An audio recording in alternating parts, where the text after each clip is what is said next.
Hello and good day to you, my beautiful friends. I do hope you're well. Welcome to episode 121 of CrossButtonVR, our journey into the world of VR. I'm your host, Reece, and I am joined by GameOnScorpio.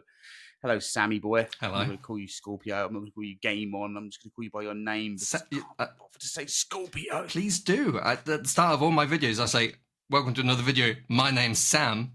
So He does, yeah. The last video of yours I watched was the Gunstock. The Armory R1. What do you think of it? Loved it.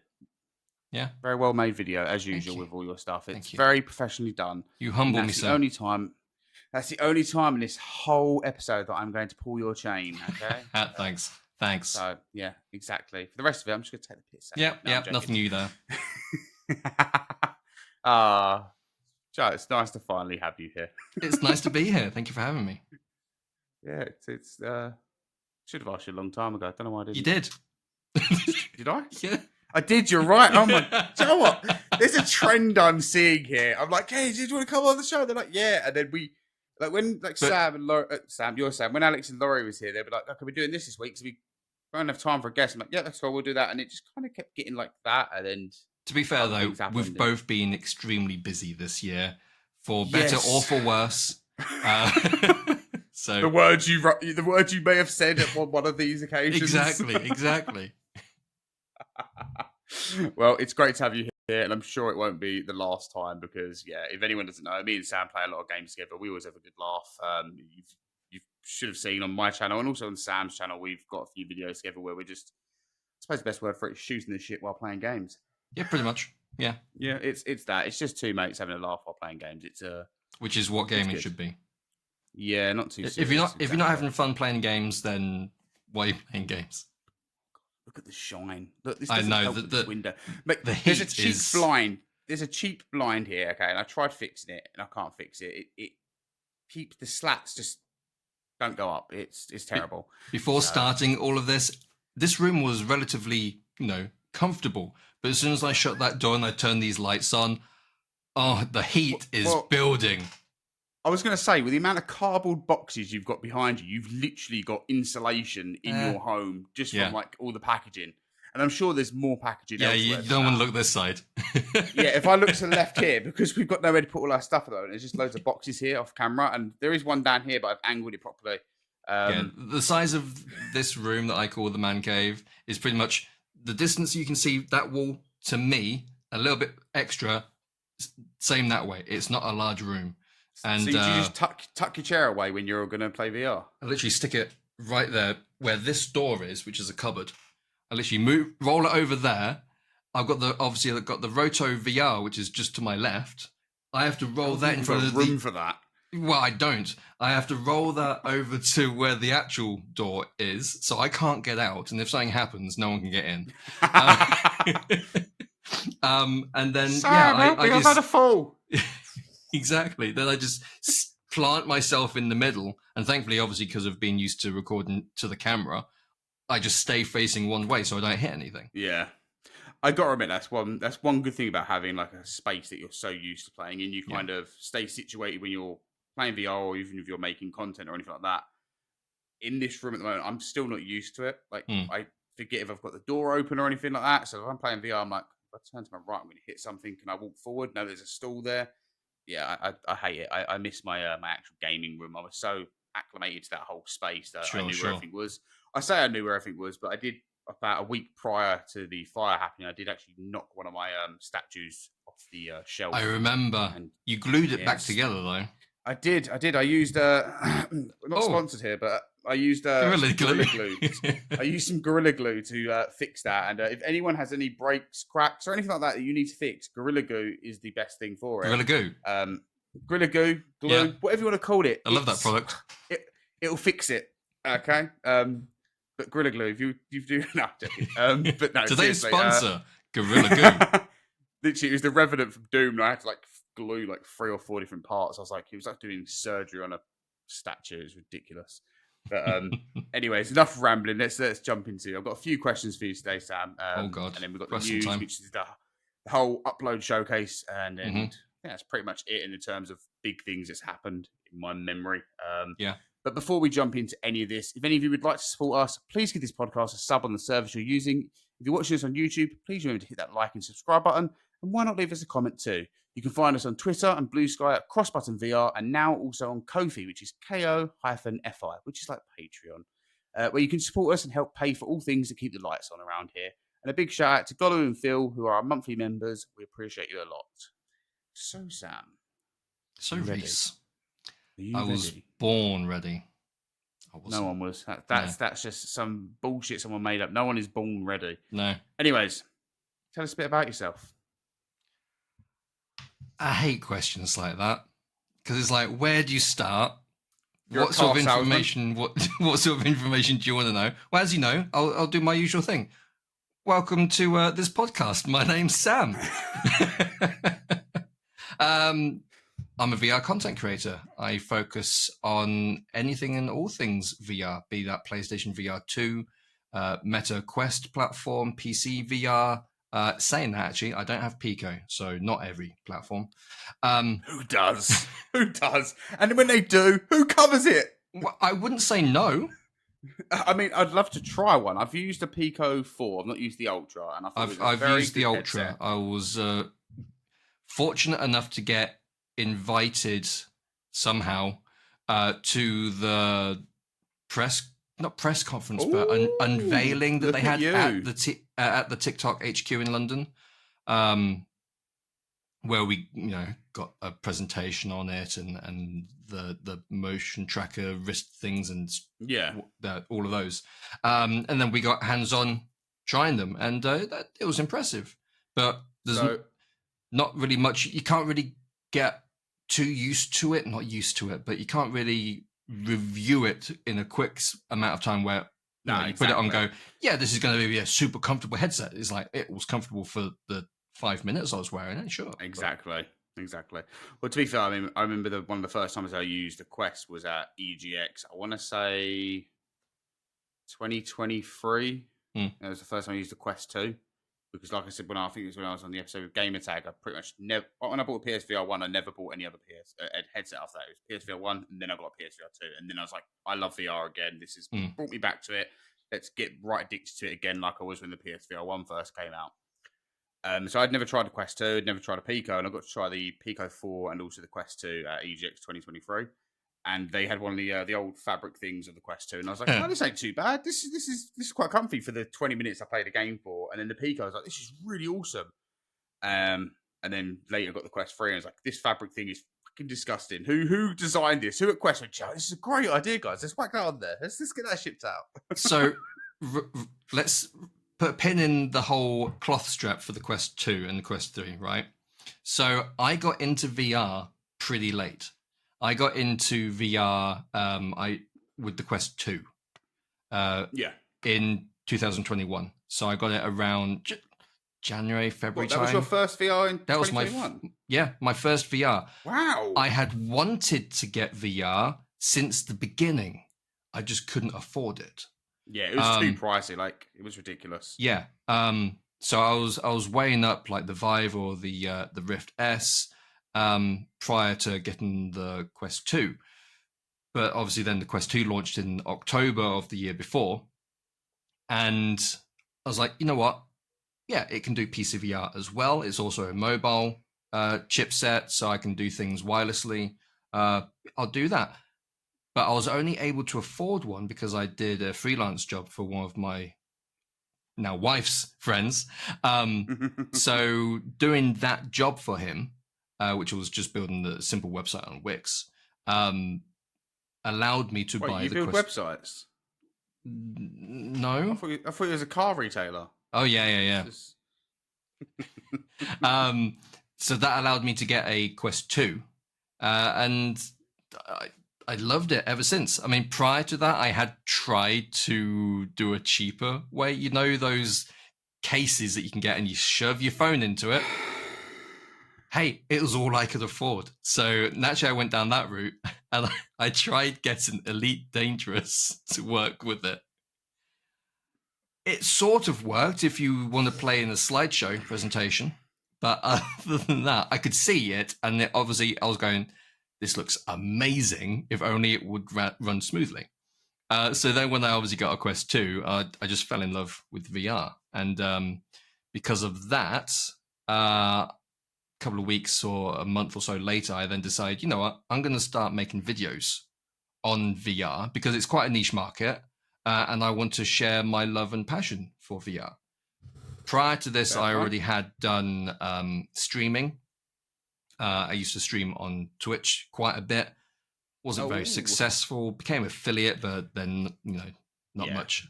But this was the times when affiliate, because I learned recently that now with affiliate, you just need like 3 consistent viewers over a period of time, whereas it used to be like 7 or 8 when I did, or something like that anyway. I started streaming on there back in 2019, I think, on Twitch. It's free. It's free at that point, or it's 3 or 5 back at that point. I think it was. Yeah, I swear when I did it, it used to be 7 that you had to have, or 6, or something like that. But anyway, so obviously I was used to being in front of a camera and doing that sort of stuff. So I thought, you know what, let's take this. I want to improve my video editing skills, and things like that. So yeah, why not make some YouTube videos? And yeah, started doing that.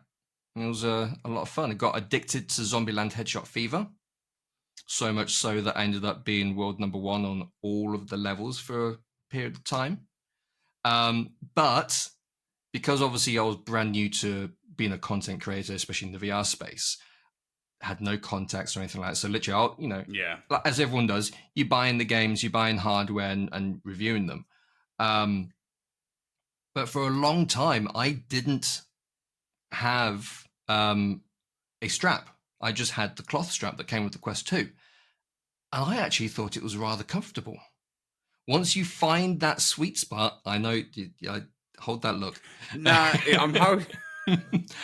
Carry on. I'll come back to this. It doesn't make you sound completely insane. Go on. Thanks. Once, if you actually get it to a certain sweet spot, it was actually really comfortable for me. Anyway, obviously everyone's head shapes and everything like that is different. But I found it relatively comfortable. Then I actually bought myself the Elite strap with battery, and I haven't looked back since. Elite straps and Halo straps is like, yeah, this is the way forward. I did try when the Quest 3 came out. I did try that strap, and no, the Quest 3 cloth strap is the most uncomfortable thing I've ever used. See, now you said that, it's going to make me sound insane because the only you're the other way around. No, there's caveats to the original strap for the Quest 3. So when I first started using it, I had long hair because I usually let my hair grow out, and I'm one of the people that just hates having my hair cut. So usually I let it grow out, and then I cannot picture you with long hair. How long are we talking? Hair, but it's only to here, like. I thought we were long hair. Yeah, if you go back a few episodes, you'll see what I mean with that. And my hair kind of it bunches up at the back. It kind of goes quite grows out more. It doesn't grow long. It kind of just pads out. It's weird. So it makes wearing any type of head straps and things like that inconvenient when I've got longer hair, unless it's something you can tighten up. So when I had long hair, it was comfy because it didn't have the little buckle pressing in the back of my head, but it would slip off because my hair would move up and then that would make it fall off. Yeah. So then I shaved my hair off and I was like, oh, this thing works great. It stays on my head. It's not moving. But then about 2 hours in, it's like, okay, this is actually really hurting the back of my head now. And yeah, like you, I end up I think it's about a month in of me using this cloth strap. I was like, no, can't do it. So I bought an Elite strap, and I was like, oh mate, why did I wait a month? This was ridiculous. Yeah, and I'd for the majority of time with the Quest 2, I was just buying the standard Elite straps, or eventually I had Kiwi send me theirs to review as well. But I'd never tried a Halo strap. Because I never I never used it, the PlayStation VR 1. Was the PlayStation VR 1, it was a Halo strap, wasn't it? Halo style, yeah, pressed on the front of you. Yeah. So I'd never experienced what that sort of comfort was like. So I think my first ever Halo strap was the Bobo one. Oh, don't you love saying that name as well? Bobo. Bobo. It's a great word to say, Bobo. You're such a Bobo. Wait, I'm pretty sure it does mean something in another language, though, doesn't it, Bo? Probably. You carry on talking. I'm gonna find out what it means in another language. I've read this somewhere. Go on. So now when I have the choice between like an Elite strap or a Halo strap, Halo. I can't now go back to an Elite strap because I find that the weight distribution and just the general comfort in general of a Halo strap is superior. Yeah, I mean, so do you prefer Halo straps in all the time now? Yeah. Is there never been something that makes you go back to an Elite strap? I've tried them.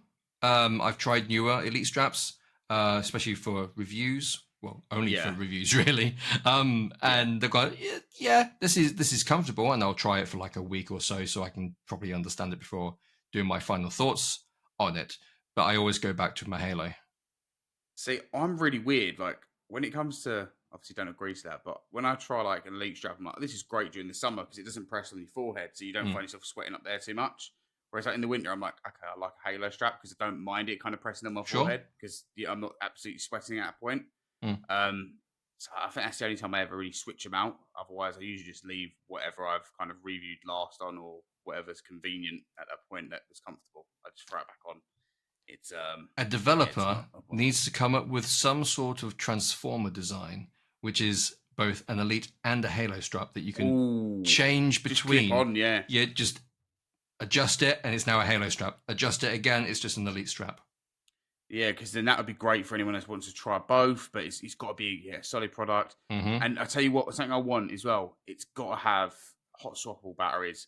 Yep. Like, I don't have any head strap with hot swappable batteries, and it irks me sometimes because I've, like, especially ever since the house fire as well, I'm very conscious about leaving anything plugged in now. Like, it's really kind of put the fear in me, really. Like, understandable. Plugged in, I'm like, okay, unplug that, let's leave that like that. Yeah. But by the time I get back to it, it's now depleted in batteries like by a bar, and I'm like, great. So now I've lost out on at least 40 minutes playtime because of my nervousness of the whole situation. Yeah. And obviously, you see some of these videos online. It's like, oh, my head strap blew up, and I'm like, yeah, I've already had one like, fire. I don't want that any. really like, again. No, exactly. So it's like it's one of those things. So I kind of just avoid it altogether.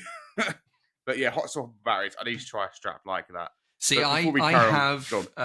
So I've got a Bobo. But you got a K-Cob as well, haven't you? Yeah, so I was going to say, but I prefer my KK Cob VR.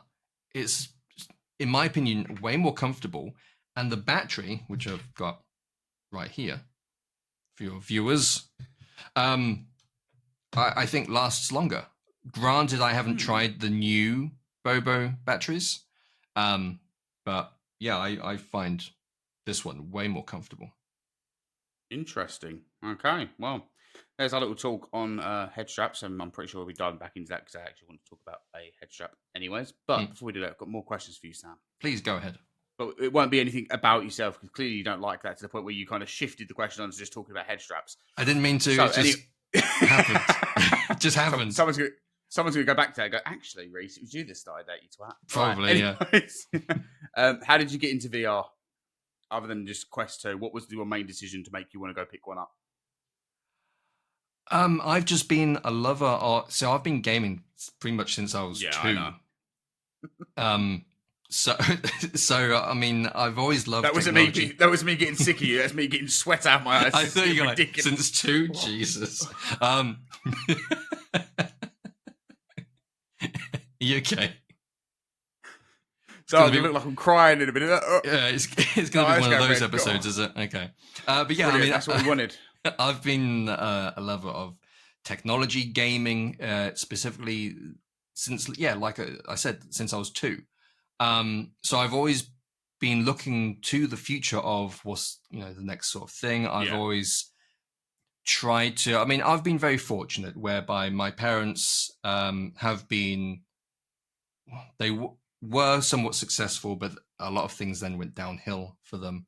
But during that time, I was able to get, we had an Amiga, we had an Amstrad with Sinclair, Sega Mega Drive, Super Nintendo, never had an NES, Dreamcast, PlayStation, N64. So I've always, experienced. So you've been through every generation. Pretty much. Sega Saturn, I was like, no. I like the Sega Mega Drive. That was the Sega one that Mega kind of Drive was stuck great. me. I had the That- Sega CD2 attachment for it as well, which was fantastic. But yeah, so I've still got a Mega Drive somewhere. yeah, I've still got all of mine. Literally everything that I've Bloody hell. listed, still got them all. It's in that cupboard behind you. I wish. No, they're at my parents. Damn. But even back when I was younger, I remember we went to the cinema once near us, and out in the foyer area, they had an exhibition on, and it was of like the first VR, you know, the really massive thing that you stick in your head, and the Omni device that you stand in. Yeah. They literally had 2 of those set up, and obviously the graphics, looking back, were nothing special, very low poly, and but the idea of being transported inside the game, even stuck with me. And obviously seeing different films and like the Matrix and stuff like that, it's like I love the idea of it. So when obviously VR, because VR was picking up then and then it just disappeared, with VR picking up again and becoming more mainstream than it used to be, I was like, I wonder if this will stick around this time. And it did. And then other headsets came out, and then other companies jumped on the bandwagon, and it's like, I really want to check this out, but I can't afford to. The closest that I got to, well, I actually tried it. I went to we were shopping one day at a weekend and went to John Lewis, and they were demoing the Rift S. So I joined the queue and waited, and I got to try the floating robot in that, and the caravan sort of thing, and you're trying different things, putting in the discs and trying the different things. Can't remember what that. No, I've not tried that one. It's a really cool one. I've tried the Rift. It's yeah. It's a piece of tech that I haven't. It was a fun little tech demo. Basically, you got this floating robot, and you're in this sort of camper van, and he's full of personality. He's like, whoa, it's a human, and he's running around and bashing into stuff, and then he's like, gets closer, and then he's like, oh yeah, okay, you're fun, and you have these different floppy disks that you put into this machine, and like it will 3D print a light gun. And then you experience shooting in VR, and then you put in another one, and these butterfly holograms get projected, and you're like, oh, this is cool. So it was showing you, what VR could be, and that was just a Oculus at the time tech demo essentially. But then I got to try Robo Recall, and I was like, this is nice, this is cool. The funny thing is, my partner, wife now, she was recording me, and they had obviously the monitor, so you could see what I could see. What you seen, yeah. But when it went to Robo Recall, they weren't allowed to show it, purely because you could rip the limbs off the robots. They was like, no, we can't show that to the general public because you're dismembering. Just robots, man. I know, come on. But yeah, so she wasn't quite sure what I was doing, because she was just seeing me doing stuff, and then I think he's using a bow now, and it's like, yeah, so she didn't know actually what I was just doing. trying to do it really. Yeah, the bloke was just trying to tell her, he's just combing someone's long hair. Yeah, he's making cookies now. It's lovely. It's a lovely game.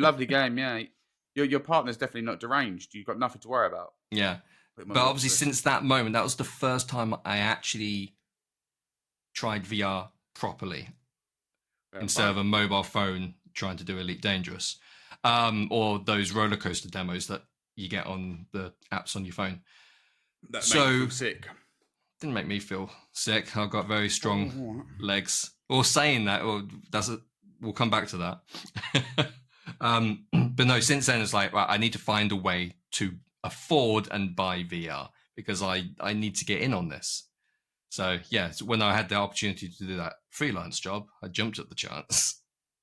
Yeah, see, I didn't. There wasn't any pop-up shops or anything like that near me, or anything like that I knew of at the time to go experience VR. It was just I really wanted to try it, and like most, I just had to take the plunge. I think I spent about 600 or 700 quid on a VR on the PSVR 1 with all the other stuff of it, because it was ridiculously priced, even though it shouldn't have been. It was so outdated.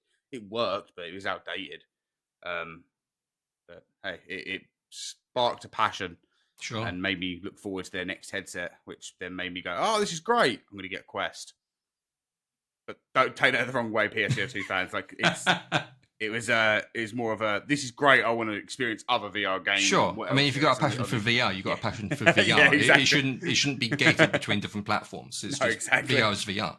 Just like gaming is gaming. It doesn't matter what platform you're playing it on. We're gamers. That'll get shared on Twitter though. You got to defend yourself straight off the bat before people start ramming down you. No. You know what Twitter's like, my friend. You know what it's like. You say, I don't care. I know. I don't let these things get to me. I used to, but these days it's just like everyone's entitled to their opinion. A lot of people like to be trolls. And I think even before I got into VR content creation or stream and stuff like that, I developed a thick skin to that sort of mentality and behavior because, there you go, something else about me. Prior to all got back to it. Yeah, prior to all of this, I used to be what we call ourselves operators, but a moderator for online chat rooms. And it was a platform, I'm not going to name it, but it was a platform that primarily had rooms which are for all ages. There were 18 plus rooms. But in these rooms, once you go into the room, if you've got a camera, your camera's on. So anyone can click your name in the list and view your camera.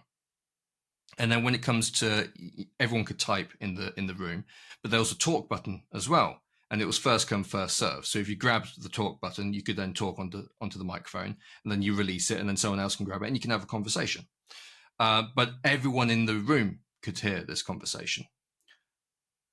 One of my responsibilities as a moderator was to make sure people were following the rules, that they weren't swearing much on the microphones, but on camera they weren't doing things that they shouldn't be doing, shall we say. We'll let the people have imagination. Yeah, if you see someone and their shoulders doing this, it is a giveaway of what they're doing. For crying out loud, stop, Sam. We're on YouTube here. I'll pick up and I'm like, what's that man doing? That other one's sweating as well. Something's going on here. He's really sweaty. Yeah, so good. So doing that, people got annoyed with you for whatever reason, for you protecting people, and annoying people, private messaging you with hate speech and threats, and so I got a thick skin to all of that sort of stuff way before getting into content creation. So now when I see comments going, your content's shit, or why would you say such? I just cheers, mate. Thanks for watching. Yeah, exactly. It's like, thanks, you gave me a comment. That's engagement. That helps me. Thanks. So please, let's have this more. Let's have more of this banter. I think we had one or two the other day, and it just made me chuckle. I just found it funny. I'm sure people can go back and find the comments if they want. I don't bother deleting them. I just leave them there. I find them quite humorous. I never delete comments like that. By all means, comment whatever you want. Yeah. But, as long as it's within YouTube's guidelines. Of course. That kind of thing. Yeah, follow the guidelines they set, but, by all means, go mad. But, yeah, going on for that, what excites you about the medium? Ooh. What excites me about the medium? I mean, just still the simple fact of what VR does. It's still very difficult to actually explain and make people understand who have never tried VR before. Yeah. To say to them, no, you're not. It's not just going to be a big screen that's in front of you. You're in the game. Literally, you put it on, and it's like you're in the room that you're in now.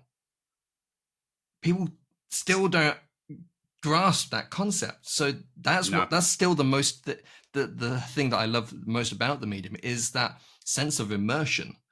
Obviously with other third-party products like Haptics, you're getting other senses being brought into VR. I'm excited to see that grow and develop, but also just more of the sense of presence that we can get in VR.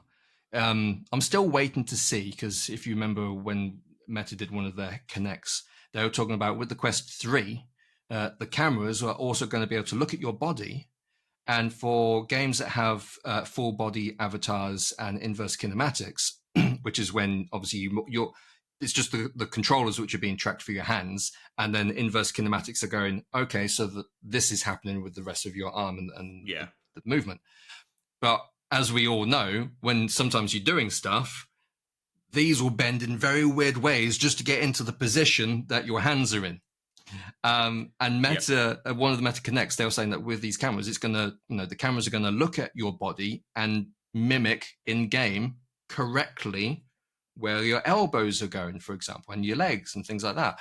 I'm still waiting for that to happen, or for developers to grab their SDK and implement it in their games, because I can't think of a game off the top of my head that actually utilizes it, if it even is available yet.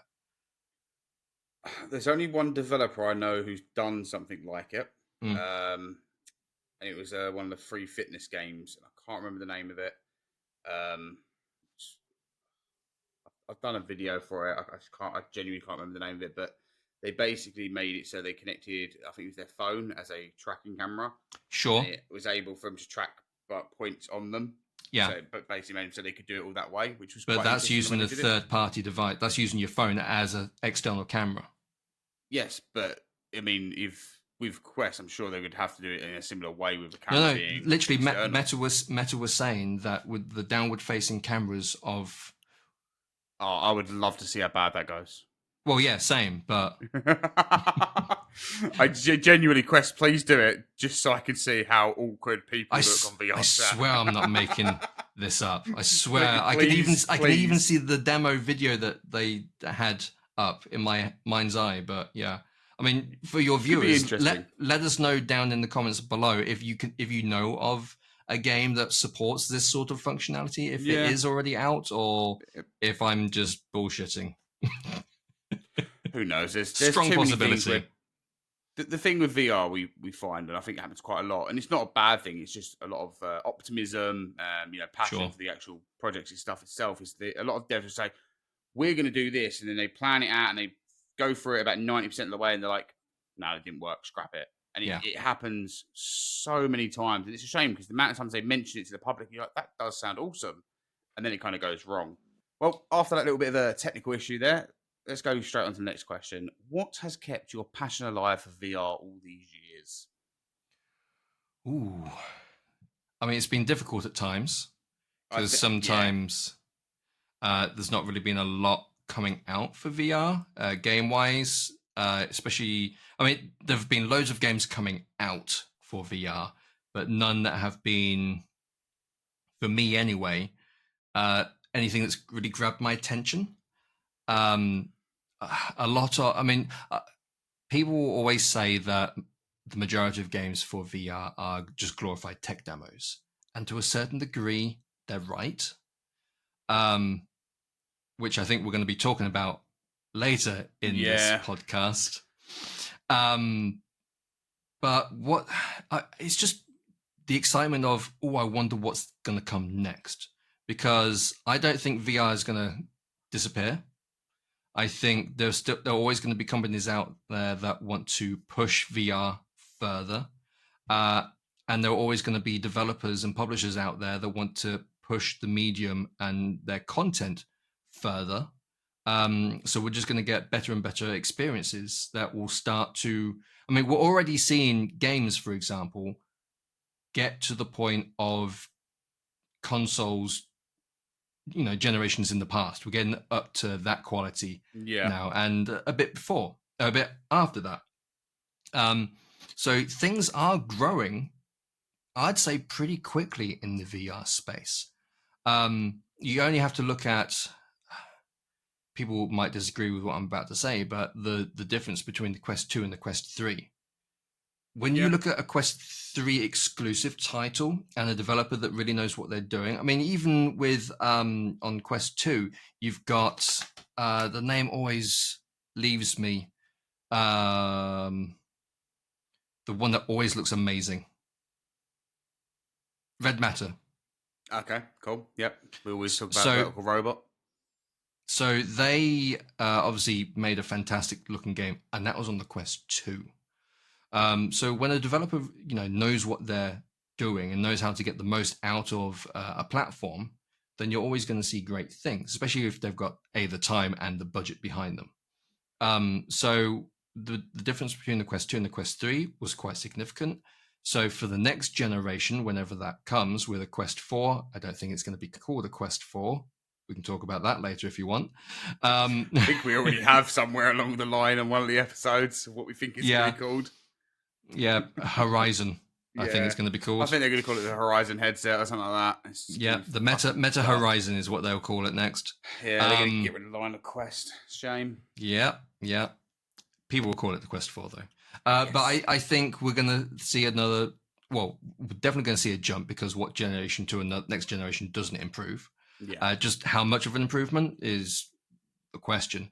But I mean, I'm just always excited to see what comes next and how technology in the gaming industry in its entirety grows and improves. That's what excites me. Good answer. Okay. Good answer. The tech, the games, the magic. Well, with that, what is your favorite VR game that comes to mind? Oh. Well, like I said, I got pretty addicted to Zombieland Headshot Fever when that came out. So much so that I was literally playing it every single day and not doing anything else. I wouldn't say it's my favorite now, though. It depends what my mood is. If I'm in a, extraction shooter sort of mood, then it's a toss-up between naturally Ghost of Tabor and Contractors Showdown. Yeah. Racing-wise, because I love a good racing game, I wish this game wasn't as dead as it is, especially in the multiplayer space. But Dash Dash World was a fantastic game. You're not the first person to... I've had so many people in here that mentioned Dash Dash World. I believe... Dash World is literally the best Mario Kart-esque karting game in VR on the Quest platform. There isn't one better. Are the servers still open? I've jumped onto multiplayer and just played against bots, so yeah, I guess so. Maybe. The thing is, I think it's done on a peer-to-peer system as well. Yeah, I'd love to. I mean, I often try on Twitter or X, even in my Discord, saying, who's up for a racing session, stuff like that, and I'd love to play Dash Dash World, or even the game that people love to hate. The name's just left my mind. Race Driver, was it called? The Toka. It's not even Toka servers. By Codemasters. Grid. Oh, Grid. Yes. I love that game. I just wish they'd work on it because there are no updates. It's like they try Dash Dash World. I've never tried it. You should. It's a fantastic game. There we go. I think the only karting game I've really played is Galaxy Kart. That's it. Oh. I don't know. I'll be honest with you, I only tried it because of the B haptic support. That's it. That's the only reason I played it. And I don't think I'd play it without the B haptic support because I think that's what made it feel truly magical. Whilst I love VR Monkey and what they do, I do not like Galaxy Kart. It just, in my opinion, is a really bad game. It's not fun. And the whole point of playing a game is because it's fun and it's not. There's no sense of speed. Yeah, don't get me started on Galaxy Kart. I would not play it without the vest on, and I think what really made me enjoy it was because I was having this vest on, which was making me feel this engine and feel this vibration in my arms and all that kind of stuff. And I was like, this is freaking awesome. And then I'm like, I know if I strip that away, I'm going to be like, okay, this just feels like any other racing game in VR to me. And I don't know, racing in VR has never really gripped me, sadly. I wish it had, but it's never really one of the Dash World.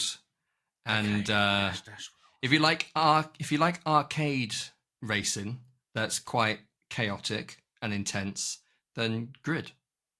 See, the only one that's gripped me that I've played again, even after doing a video on it, and we played it together, was VR Racer. I have played that since a couple of times.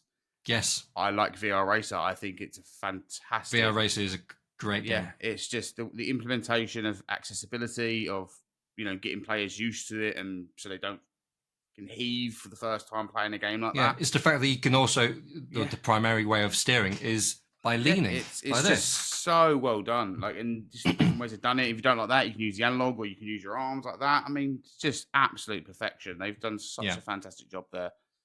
So when I say I don't like racers, I mean, I think that's probably the highest praise I can give them as developers. And you've still not played Gran Turismo on the PlayStation VR 2. I've played my first Gran Turismo. That's all I needed to play. All right, that was enough. You know, What do you mean that was enough? That was enough to make me go, this looks like a great game, but still I'm not big on racing games to want to spend 40 to 50 pounds on a GT game. Terrible. But yeah, that's like me saying go play a game you don't want to play. Go get in the bin. Right. But I know I haven't answered your question of what's my favorite VR game. I don't have a favorite. I don't think. I like a range of different. It depends on what my mood is. Batman Arkham Shadow, isn't it? I haven't played it. It's in my library. I just still haven't played it. Get out of it. I haven't get out of it now. There are so many amazing games that I just have not had the time. Okay. Primarily due to the wedding and the lead up to the wedding of organizing it and everything like that. I have not tried yet. Behemoth. I've got it. It's in my library. I've not played it. I've not played Alien. I was going to say Isolation. Rogue Incursion yet. It's fine. Wait for part 2 and it's playing back to back. Yeah. Batman, Arkham Shadow. Yeah. You need to. Yeah. The list is like, and as you know, Tactical Assault, I've not played yet. Actually, yes. I tell a lie. I jumped into that last night just to test something. What did you test? Just to see how the game was. Oh, okay. Fair play. I'll let you off then. Literally, I jumped into the training mode and it's like, okay, this is cool. Right. But I was playing it sitting down because I was too hot to stand up. Yeah, no. So it's like, okay, cool. When the heat dies down, I am going to be arranging to get a full squad of players on that, and I will be messaging you. I'll be messaging Jammy, because I know Jammy's and I will be, and we will be recording something for sure.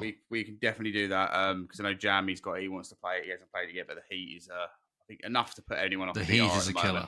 Yes, I'll dive into that. That's the one downside about VR is, again, we'll probably talk about this later on, but a lot of developers seem to think that everyone has a really large space to play VR in, to start off with, and that everyone has air conditioning. Joe, this week alone, what I learned is American people do not realise that us British people do not have built-in air cons in our homes, okay? And it's something we have really low ceilings, and we don't have a lot of space. Yeah, and we have cardboard boxes everywhere by the looks of it as well. But yeah, like literally, this home we're in at the moment, this temporary home, it retains heat like no home I've ever been in before. It's ridiculous. Like literally, we can just about breathe in here. Like it's insane. Yeah. Like you walk upstairs and you can feel a little bit of breeze, and you get into the rooms, you're like, okay, this is awful. And I'll talk about it more when I go over the game I was playing. But literally, like earlier on, I jumped into a game. And I jumped in about 7 o'clock, so just about an hour before we started recording. And I pulled off the headset, mate, and I was dripping, absolutely dripping. I was like, I put on the headset, and the headset was already warm. It hadn't been on; it was already warm. And I'm like, this is horrendous. Like, this heat, and like usually I don't have this issue in my own home because it's the way that it's built. It doesn't have a lot of insulation, so it kind of, if I open window, the heat just kind of goes out. But here it's like, no, we'll keep some of it back, but we'll just bring more heat in. It doesn't do that in my own place, and I'm really feeling the suffering that a lot of people feel usually for VR in this summer. Mm-hmm. Yeah, I mean, our flat is on the first floor, so the higher up you go, the hotter it gets. So you've got the insulation of downstairs and whatever they're doing in theirs, and the heat coming up as well. Yeah, it's a pain. Yeah, it's a little toasty. Yeah, it's absolutely. And like I don't think I've ever recorded other than like when we've been here and been absolutely sweating my ass off. Like never before. Yeah. Even like last year when it was summer, never had this issue before. So I think that instantly should tell people just how bad this is. Like I can see sweat coming up on your forehead now as well. So thanks. Yeah, thanks. Look at that. Yeah. Let's get a key light on that. It's just what I do is I'll pause it in, I'll put some brightness in, just turn the contrast up. I have a little key light here I can turn on for you if you want. I've turned mine off for that one reason, but I don't think it's helping. If I turn these lights off, there were no other lights, and obviously it's starting to get dark outside now. You wouldn't see me. I'd disappear. Oh, wait, what? No, I mean, thankfully it's starting You to get wouldn't see dark me, out. thankfully. It's starting to get dark out, which means it's starting to get cooler, which means I can open a window soon and actually some cool air can Yes. come in, and then I Yeah. just sit by it for an hour. But anyways, all right. Where do you want to see VR go? What do you want to see next from it? Ooh. Is there something that hasn't been done that you wish they would do, or is there a new headset you're looking forward to? That kind of stuff. Well, obviously, all headsets moving forward definitely need to have pancake lenses, or something better. If there is a better lens type out there, smaller and lighter naturally is the way that things need to go. Yeah. I think we are getting there, but to make things lighter and smaller, there's a cost involved, and eventually that cost will come down. But for the meantime, it's slow baby steps. I'd like to see functionality that has been brought in and then has been taken away come back. For example, sensors for mouth movement and stuff like that. So the Quest Pro had eye tracking. Eye tracking should be in headsets moving forward purely for dynamic foveated rendering. Yeah. If the Quest had dynamic foveated rendering, then you would see a lot more performance out of it. I mean, I'm no technician or anything like that, but to my understanding, we'd see a lot if it was used by developers. Performance in games would be better. We'd be able to see higher fidelity in graphics potentially. But I know it's not an easy thing to do. If it was, we'd be seeing more PlayStation VR 2 titles have dynamic foveated rendering. Yeah. And they're few and far between. Yeah, it does seem that way.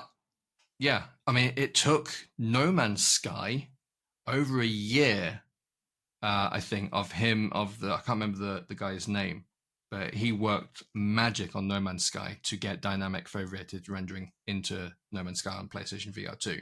And it took him ages to figure it out.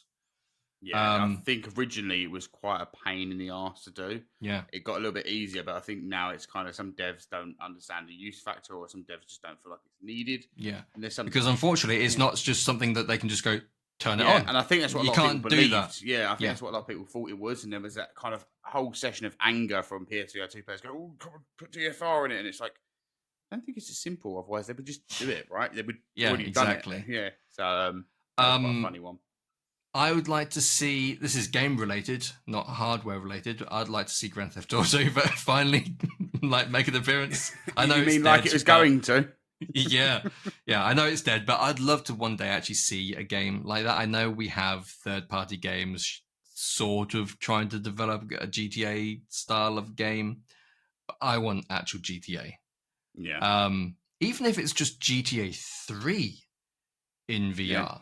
I mean, give us the lowest one, like the one that would actually work. The first 3D GTA and go up from there. But hey, we're not saying we want GTA 5 or GTA 6 in VR. Like, we're not going straight from the top. Like, we want this right away. Although we would love it.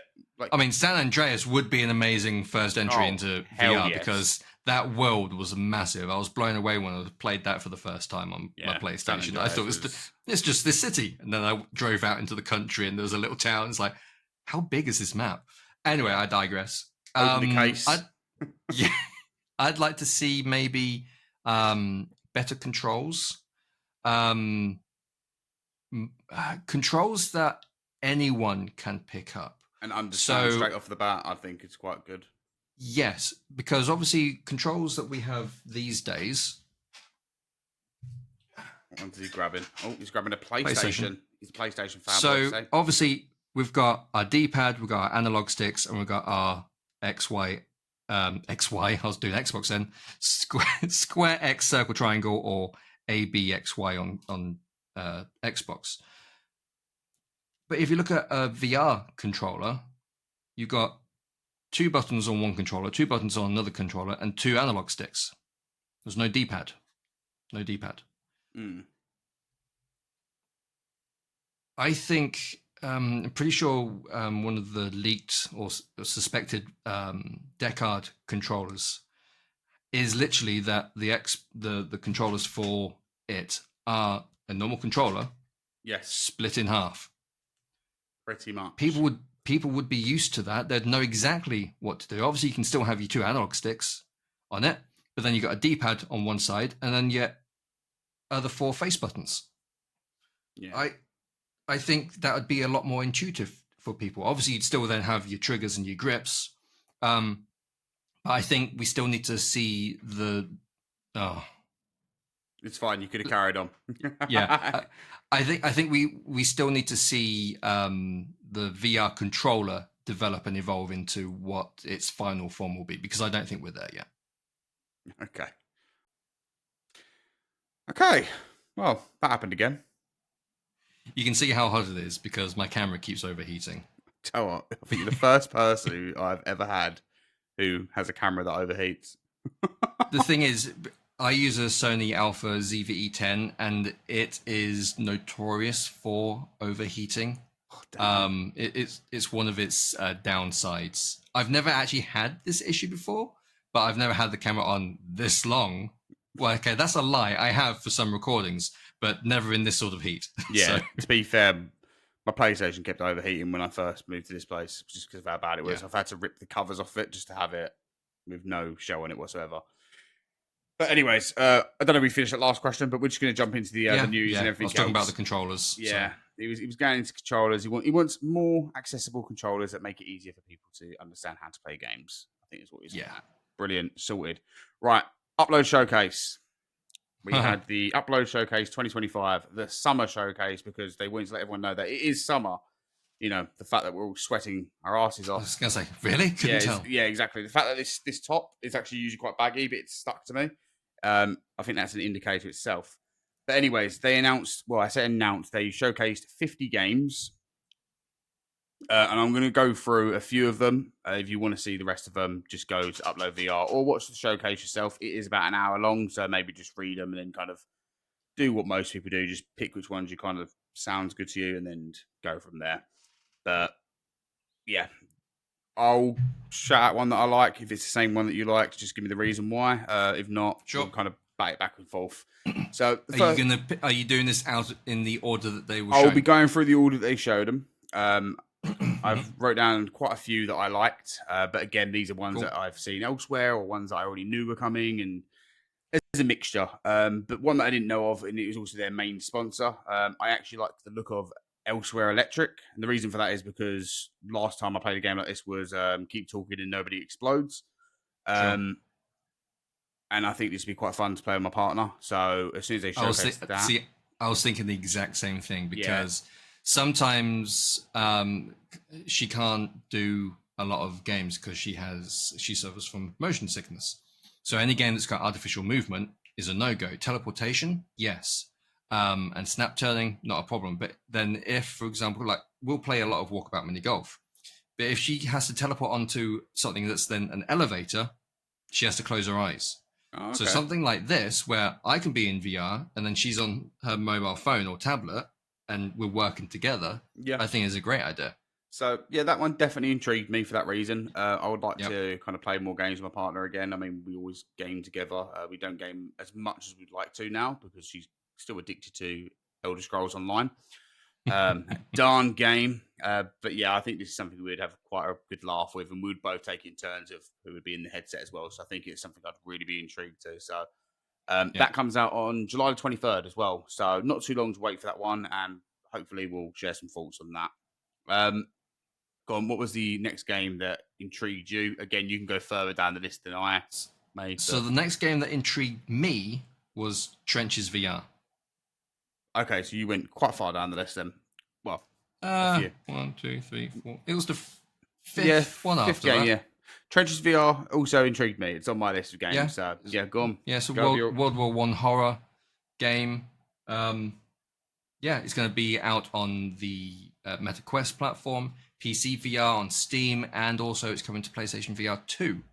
It is. I don't know too much about it, but it looks intriguing, very atmospheric. Obviously, you got monsters that are in the trenches, but I think because obviously it's World War One and you're down in the trenches, it's going to feel quite claustrophobic, which is one of the things that really builds and adds to the atmosphere and horror when it comes to horror VR games.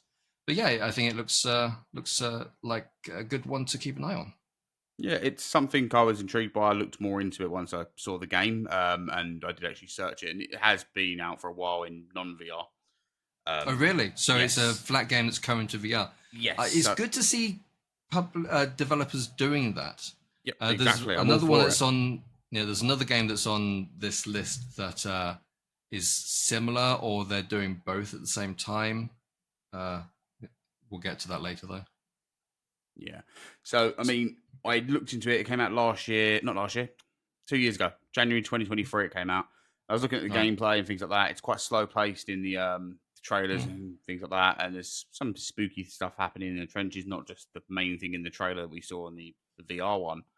Right. I looked at some reviews. It is mostly positive. A lot of people had good stuff to say about the game. The only thing that I'm hoping gets fixed that some people said about is mainly the AI of the monster. Oh, right. Are they pretty dumb? Pretty much so is what the wording was. Not dumb to the extent it's like if you stand in front of it, it'll kind of witness you. But if it's like looking to the side and you sprint past it, it won't detect you sprinting. It'll only detect you if it's looking in your direction. So it's like you can be as loud as you want and things like that. Which they kind of said is like once you realise that, then you're a bit like, they're not really a threat. Yeah, exactly. Yeah. So I'm hoping with the VR version, they're kind of like, okay, noise matters. You can knock something off, and then that's going to alert it to the area and all that kind of stuff. So no matter what, like even with that, I'm still very intrigued by this one because horror in VR, fantastic. Exactly. The VR element just enhances and elevates everything. Okay. Well, so was there anything prior to that interested There is. There's a few I'm going to quickly list off just for some of the listeners because there's I say one game here that some may know that was coming, but they've actually now got a date for it. So for anyone that was interested in Hide the Corpse, that's now coming to PS2 thought you were going to say that one. On August the 18th. It's a game I've played before. I really do enjoy it. I think it's quite funny. It's a good physics-based game and adds some quite good fun moments and silly moments for VR, which I enjoy a lot in VR. So definitely worth playing if you haven't already. And then the other one that kind of intrigued me was Virtual Skate. Then I watched the trailer and then I was like, I like this idea of this whole virtual skate area where you can skate with your friends and all that kind of stuff. But then I saw that basically everyone was fucking Rayman. And I mean, Rayman is like the character Rayman. So I'm hoping Ubisoft kind of jumps out of their pit and says, oh, guys, let's team up and do a Rayman skin because it needs to happen if you're going to keep it like that. If not, please add full-scale bodies in it or something because it just looked weird. So like we were talking about earlier with inverse kinematics, this is why I think they've done it because obviously your arms can go in really it's going to look, it'll look weird. It will, it will look weird. But I think it looks weird the way that they've done it. Yeah, and that's the thing. It's like when I saw those avatars, I was like, I mean, I love the idea of the game. It all looks really cool, especially that you can record each other, with an in-game recording. Yeah, exactly. But then those avatars is just like, yeah, because I was like, because it showed the skate. I was like, oh, cool, a nice skating game. You can see your feet. And then I saw the avatars. I was like, this is just a fucking joke. It intrigued me, but no, it still does intrigue me. And I think understand that they're trying to solve a problem. I just don't think that's the solution. Solving a problem with a more goofier problem, basically. Sometimes just less is more. Yeah. So just have a floating head. I was going to say, I think just a floating head, hands, and the feet. Yeah. Or would be better. But or just have like a still ghost, but then I suppose you can't see them doing all their arm stuff. But yeah, it's a weird one. The social aspect of it. Yeah, it's which definitely is what a weird they want. But intrigued nonetheless because I think it will be good fun to skate around with your mates and all that kind of stuff. So definitely interested in that. It looks like they've got some really interesting courses as well, or tracks, or whatever you want to call them. I think courses, because when we say tracks, people might think you're talking about tracks music. More racing, I was gonna say, or music, sure. Yeah, every time I say tracks in a skateboarding game, I always think of music. But Virtual Skate, I'm intrigued by that. The only other one that I played previously that they kind of showed was Rager. Looks like it's coming along quite nicely now with a release date. So I was confused by that because for anyone that's not seen that game before, like myself, I looked at it and going, okay, but what is it? I'm assuming it's a music-based game. It is. Okay, because the actions weren't really in time to the music in that trailer. No, the trailer I think was actually pretty poor for what they were trying to do. The game itself is actually quite fun in what it does. And It does it quite well. They did have a demo at one point on Quest, and it was actually really good. Like, so instead of like blocks coming towards you, you'd attack the enemies to the beat that are coming towards you and all that kind of stuff. And it works really well. So that's coming to Quest, Steam, and PSVR 2, but PSVR 2 will be about a year later, I think they stated. Right, okay. But nonetheless, it's a good rhythm game from what I played of a demo, but that demo only had like one song, so don't quote me on like, oh, it's a good rhythm game, I need to get it day one. What I played was good, but that was like, I played that over a year ago now, so I don't know what's changed. Yeah. Then after that was Trenches, which I was going to say I liked, but go on, what was your next game after Trenches? So my next game after Trenches was Fixer Undercover. Okay. It's a puzzle VR game, but it obviously with that floating robot that's your partner, it looks like it's going to add a lot of humor to it. I get my brain is just terrible today when it comes to remembering game names. What's the one where you're a spy? It's very James Bond-esque, but tongue-in-cheek, and it's... Why can't I remember its name? There are 3 of the titles now. I know what one you're on about. Yeah, why is it left me? And I used to keep talking Nobody Explodes. Yeah, but it's not that. It's I used to get confused. I know what you're on about. And let us know down in the comments, people. Yeah, you know what we're on about. There's 3 of them. They're shouting at us right now. It's like, how can you not remember this game? Yeah. Oh, bloody hell. Because literally, when you play the game, like the intros are exactly James Bond style. I can't remember the name of it for the life of me. And somebody in our Discord was playing them recently as well. But it reminds me of that. But instead of you being static, you're free to move around the prison that you're there undercover.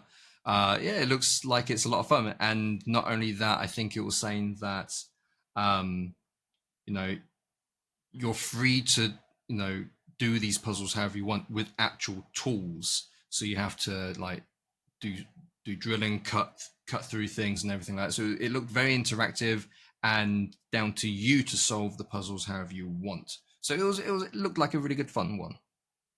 Nice. Okay. I don't really have much comment on that one. I looked at it and I was like, okay, cool. Not really for me personally. Okay, fair enough. But that's the great thing about these things, I'm gonna have ones I like and you're gonna have ones you like. One that kind of I like the look of a little bit more because the graphics look quite nice, but the trailer didn't really kind of give much away. Was the Hollow Path, which again is another horror VR game coming to Steam. I was like, oh, this looks really nice, and then this monster ran towards, and the trailer kind of just stopped at that point. So I was like, you need to give me more, but you've kind of tickled my pickle a little bit to the point where I'm like, ooh, I want to see more. I want to know what's coming next with this. But if it's going to be another fucking, oh, you're being chased by a monster in VR, then I'm going to lose interest straight away. So yeah, I didn't put down it's like a definite I'm interested in. I put a question mark next to it because I was also not entirely sure what it was. Yeah. Because you're in a dark wood. There's a baby. I'm going to be honest, Sean. I thought it was Slenderman VR. I thought they were just showing another trailer for Slenderman VR at first. I thought it was. Oh my god! What is wrong with my brain? The heat. Yeah, it is the heat. It's literally the heat. It's right there on the tip of my tongue. The film that people said don't go to the cinema to see, Blair Witch Project.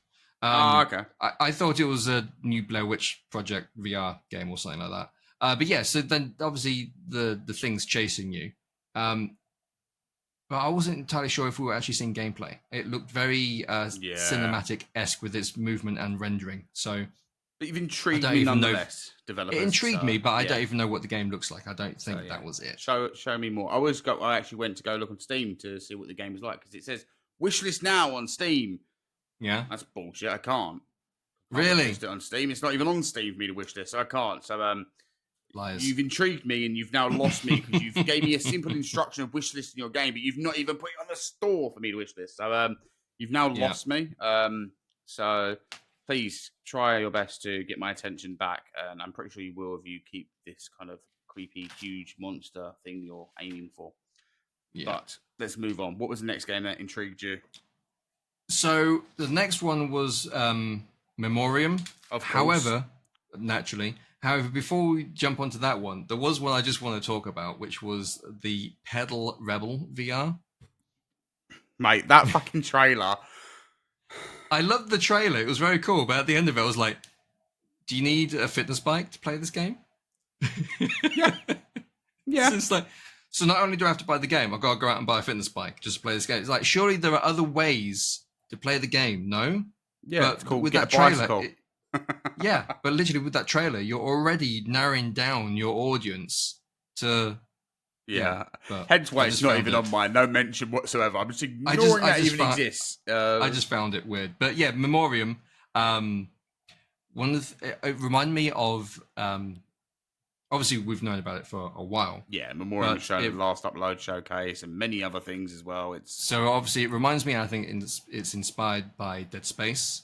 But also, what was it? Forgotten Planet? Do you remember? Was it Forgotten Planet? What's that series that was on Xbox? Capcom? The Capcom games. Lost Planet. Yeah, Lost Planet. Yeah. So it reminded me of that because if you remember those creatures, their weak spots were these glowing parts. Yep. And so those are the weaknesses. And obviously in the trailer, we saw the guy shoot a growth that was on one of the creature's legs. They got spider legs. Thanks for that, guys. I love that transformation, though. That transformation of how it transformed into that other type of creature. I love that. So is there a transformation based on where you shoot them? So if you shoot them here, something else grows out? It could be. Who knows? Yeah, so I think that's a very cool mechanic. Yeah, it just looks great. I love those sorts of games. I love first-person shooters in VR. I love games that are very atmospheric, which this looks like it is. I love horrors as well. So it's ticking all the boxes for me. And yeah, it comes out. We have a date, 9th of October. Obviously, it was meant to come out earlier and it's been pushed back. But yeah, 9th of October, it should be a lot cooler for us in the UK. So we're definitely going to be jumping into that one. 100% I'll be jumping into Memoriam. It is one that intrigued me the first time they showed it at the upload showcase, and they just constantly keep just doing something for me every single time they keep showing it. I'm like, oh, again, you've done something to make me go, I want more of this. I want to see more. I want to play it. And now they've kind of locked me in for that. So really, really interested in Memoriam. So keep up the good work, Patient 8. And I keep actually reminding people of this because a lot of people were like, oh, I've never heard of these people before. So for people that don't know, Patient 8 are the people that did the mod on Half-Life Alyx for Return to Rapture. So they have done not their own standalone game before, but they have actually build a world of a story and kind of crafted a story around something, and it was very well done. The mechanics, and this is their first standalone title, isn't it? Exactly. So they're very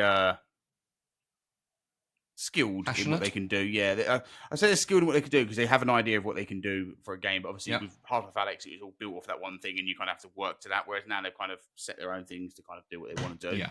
And I'm all for it, and I wish them all the luck. Sure, absolutely. So what's next on your list? I'm going to quickly double back and just say, because again, I'm going to tick off these PSVR 2 ones. Chess Club VR coming to PSVR 2 next week. Obviously, 18th of July. Everyone's played it on Quest, but it's finally coming over to PSVR 2. And everyone, No? Okay, cool. Well, anyways, I'm all for this one. And there's a reason I'm all for this, because in what we're in now, so the PSVR 2 has been out for 2 years. This is the first fucking chess game to come over to the PSVR 2 in 2 years.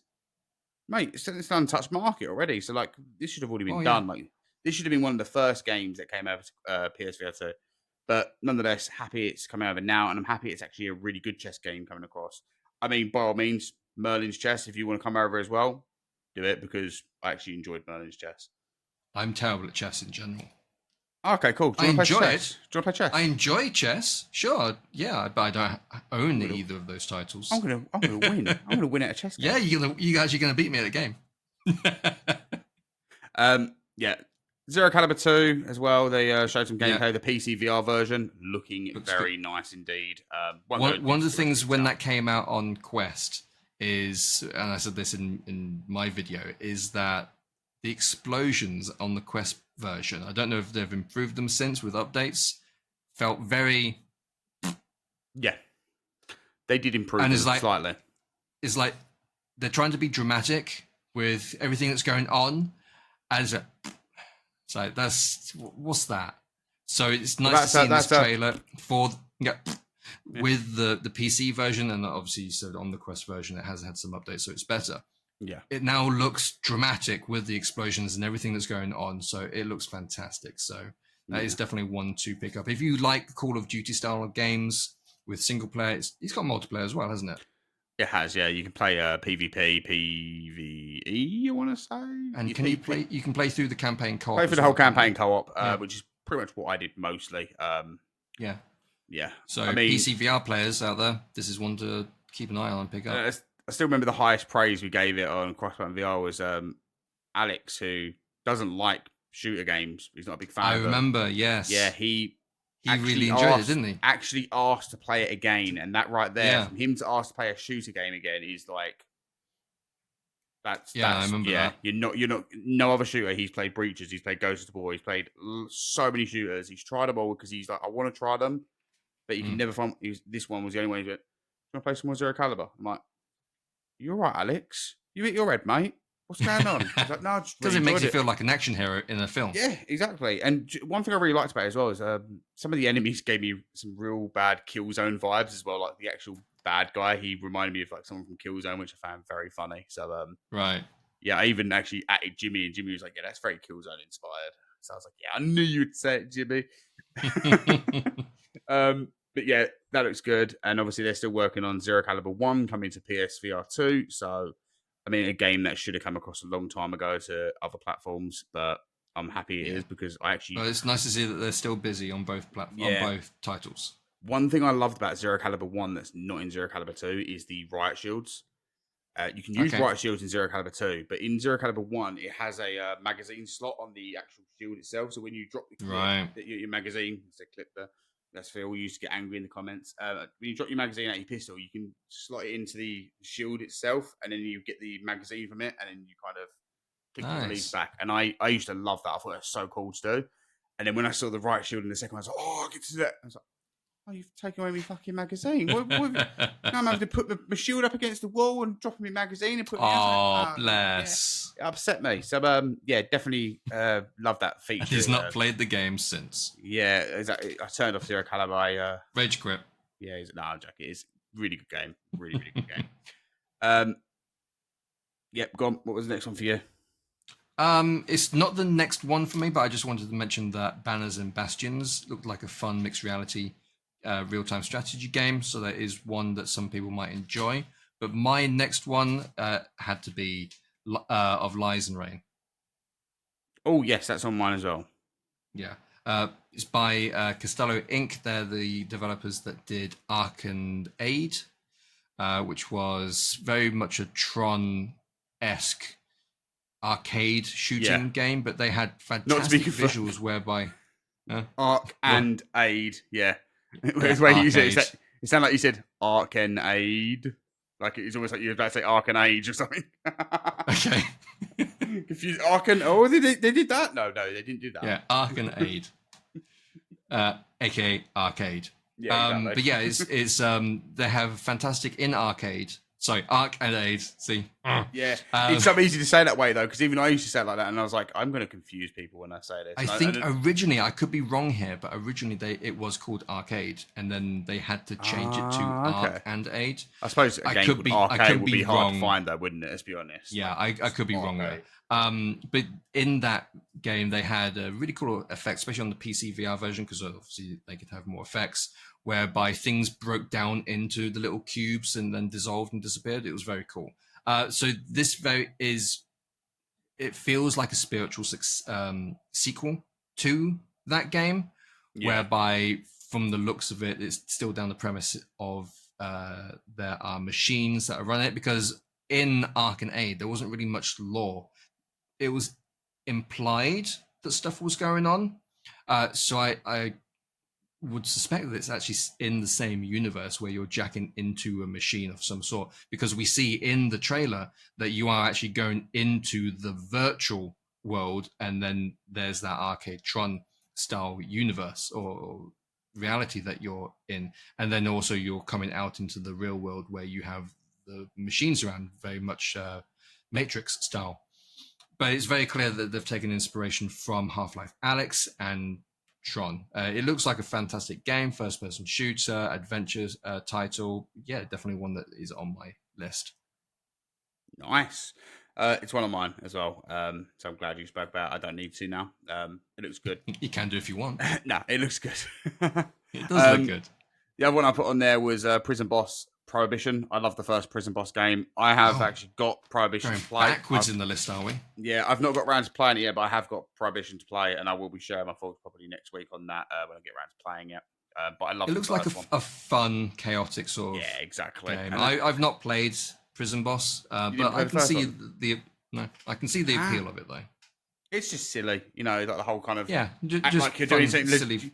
You're doing something legal, and then all of a sudden you're not. It's just that kind of whole kind of try not to get caught in this situation in VR. It's quite humorous. And the way they did it on the first one is when you're in the cell, you have to kind of stop when the guard will come by. I'm not doing anything, mate. Like quickly get like different things in your shelves so you could hide them, put the things in the drawers and all that kind of stuff. Right, so they wouldn't search your drawers and all that kind of thing. It was just a really good way of having these kind of like the whole. I don't know what I can kind of compare it to, but it's like in some games you have like a guard and you've got to do something and then you the guard. It's that kind of mechanic, and it's the only thing. But like we were saying earlier, it's a fun game, which is what games should be. It's just literally a game you can jump in and have fun, regardless. But the first one wasn't co-op, and obviously Prohibition is now co-op. And exactly. I thought the first one was co-op. No, I don't remember it being co-op. Or maybe it was, but I'd never played it co-op. That's probably why I don't remember it being co-op. But Prohibition is, and they've kind of really laid into that with the whole kind of stall of it being co-op. And they will be bringing this to PSVR 2 as well eventually. But obviously at the moment it's just Quest and Steam, I believe. But yes, really liked Prison Boss. So I'm looking forward to jumping into that, and I will share my thoughts soon. I'm going to quickly smash off the next one because, again, this was in the news prior to going on the Upload showcase. Exagale. That's Exagale. It's a flying game. You put your arms out like this and you flap your arms. You flap. So a game you do not want to play during the summer, but maybe during the winter, because by the time you walk downstairs and go greet your significant other, they will go, "Oh, what is that smell?" And it will be you and all the sweat. Just slide off you. Yeah, exactly. So looks good. Looks like good fun. It's free on Quest, so if you do want to try the game, you can try it for free on Quest, and there's a premium edition upgrade for like $11.99. So I will be jumping into that and trying that at some point because it looks like good fun. The whole kind of play with your mates. Let me know, and I'll join you. Yeah, let's do it. You can like fly around, do different little races and things like that. But I just think it's something silly, but also I think that's all there is really to it. Is racing, collecting things around the map, and it's nothing flying. Yeah, it's nothing too out there. But I think sometimes in VR, like them type of games, I'm like, they're a good like little palate cleanser every now and then. Like, sometimes that's all you need. It's like, you know what, let's go socialize in VR and do something, and let's just go fly around and collect things. Exactly that. So, yep. And that's also coming to PSVR 2 later this year, but it is available. And it's also coming to Steam later as well. Yeah. What was the next game for you? For me, it was Fruit Golf. Fruit Golf? I'm a Fruit Golf, yeah. I love Walkabout Mini Golf, so those sorts of fun social interaction games that you can do.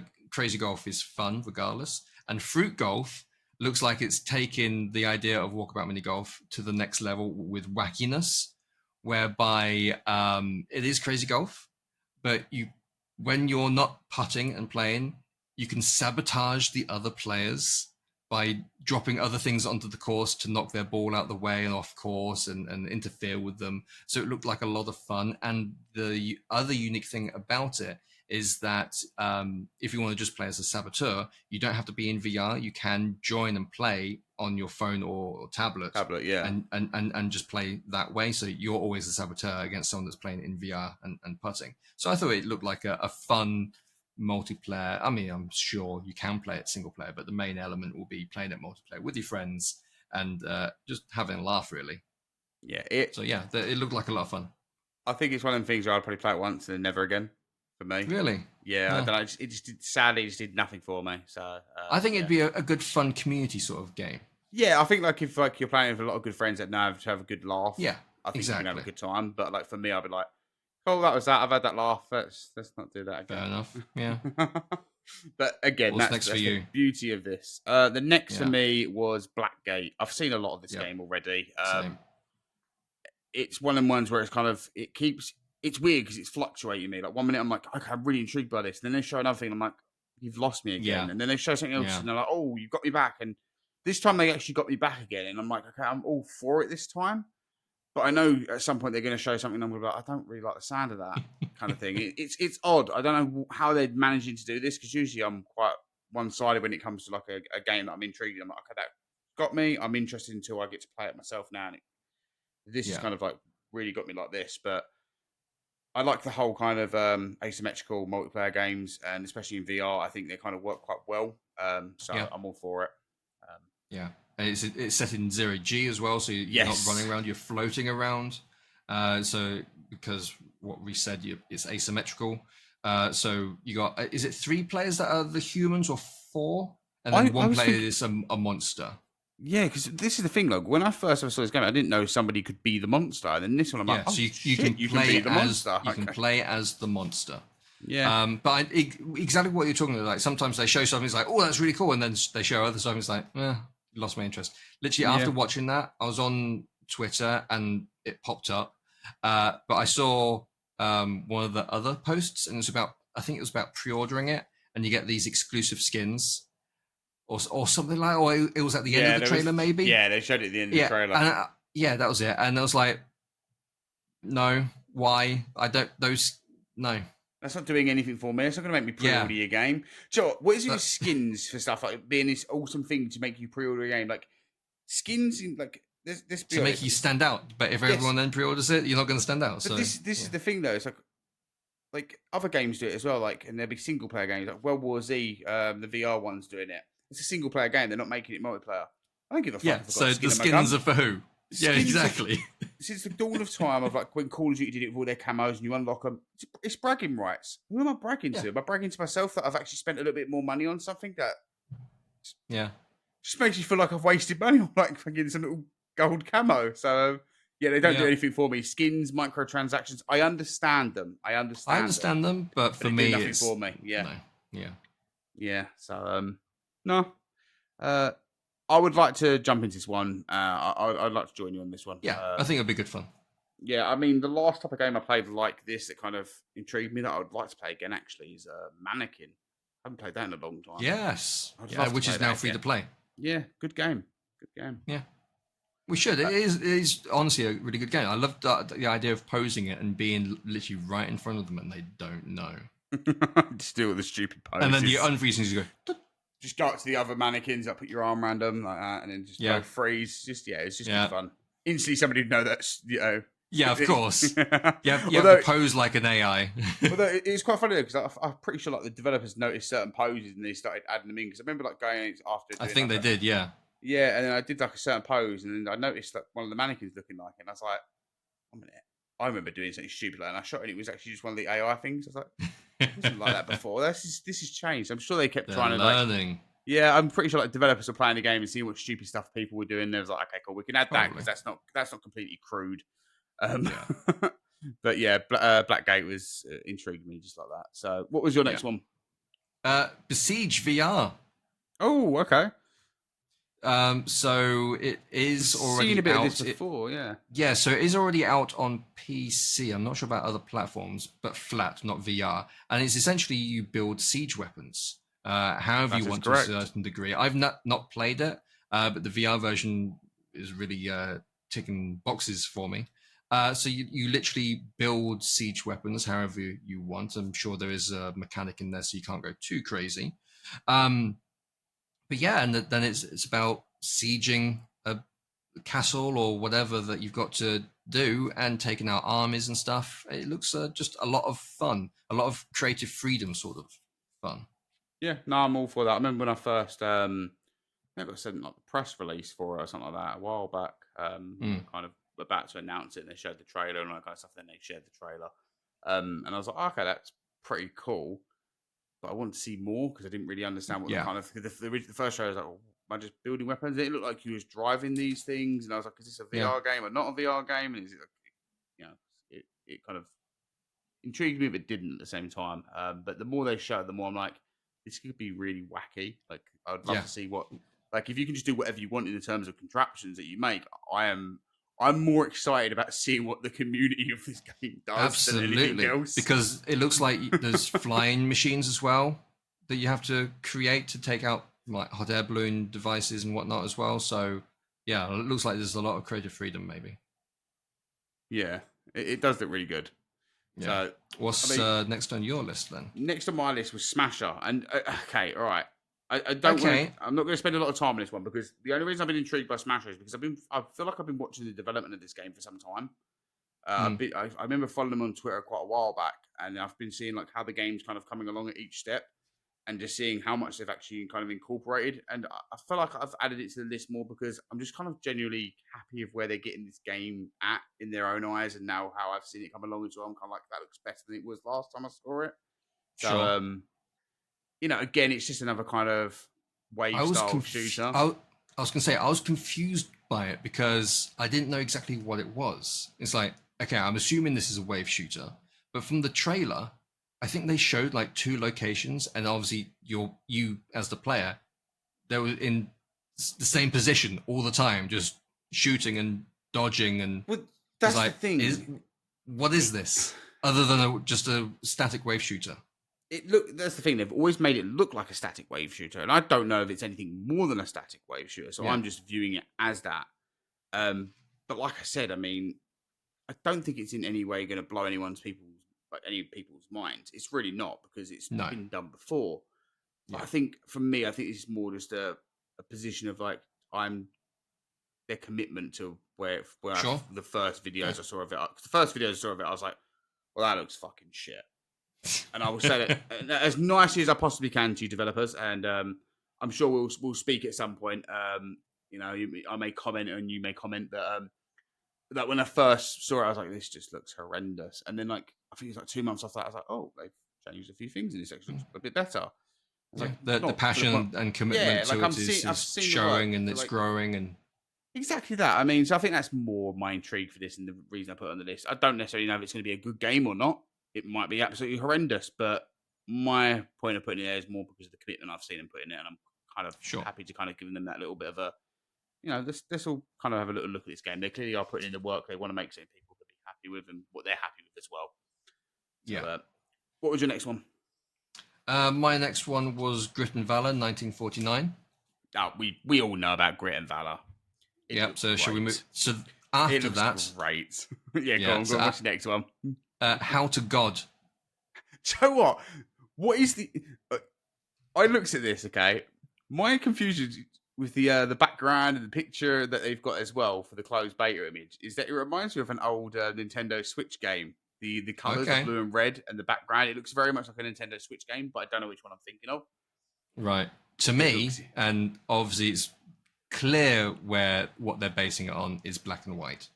Yeah. Okay. So black and white on PC. There was black and white, and there was black and white too. And it is literally How to God. It is a God sim where you're a god. Like a lot of games of that time, you got a floating hand to do things. You've got your people. You can pick them up and move them around. You can have them build different things, and you get more power with their worshipping. So they need to worship at an altar, and you've got a creature.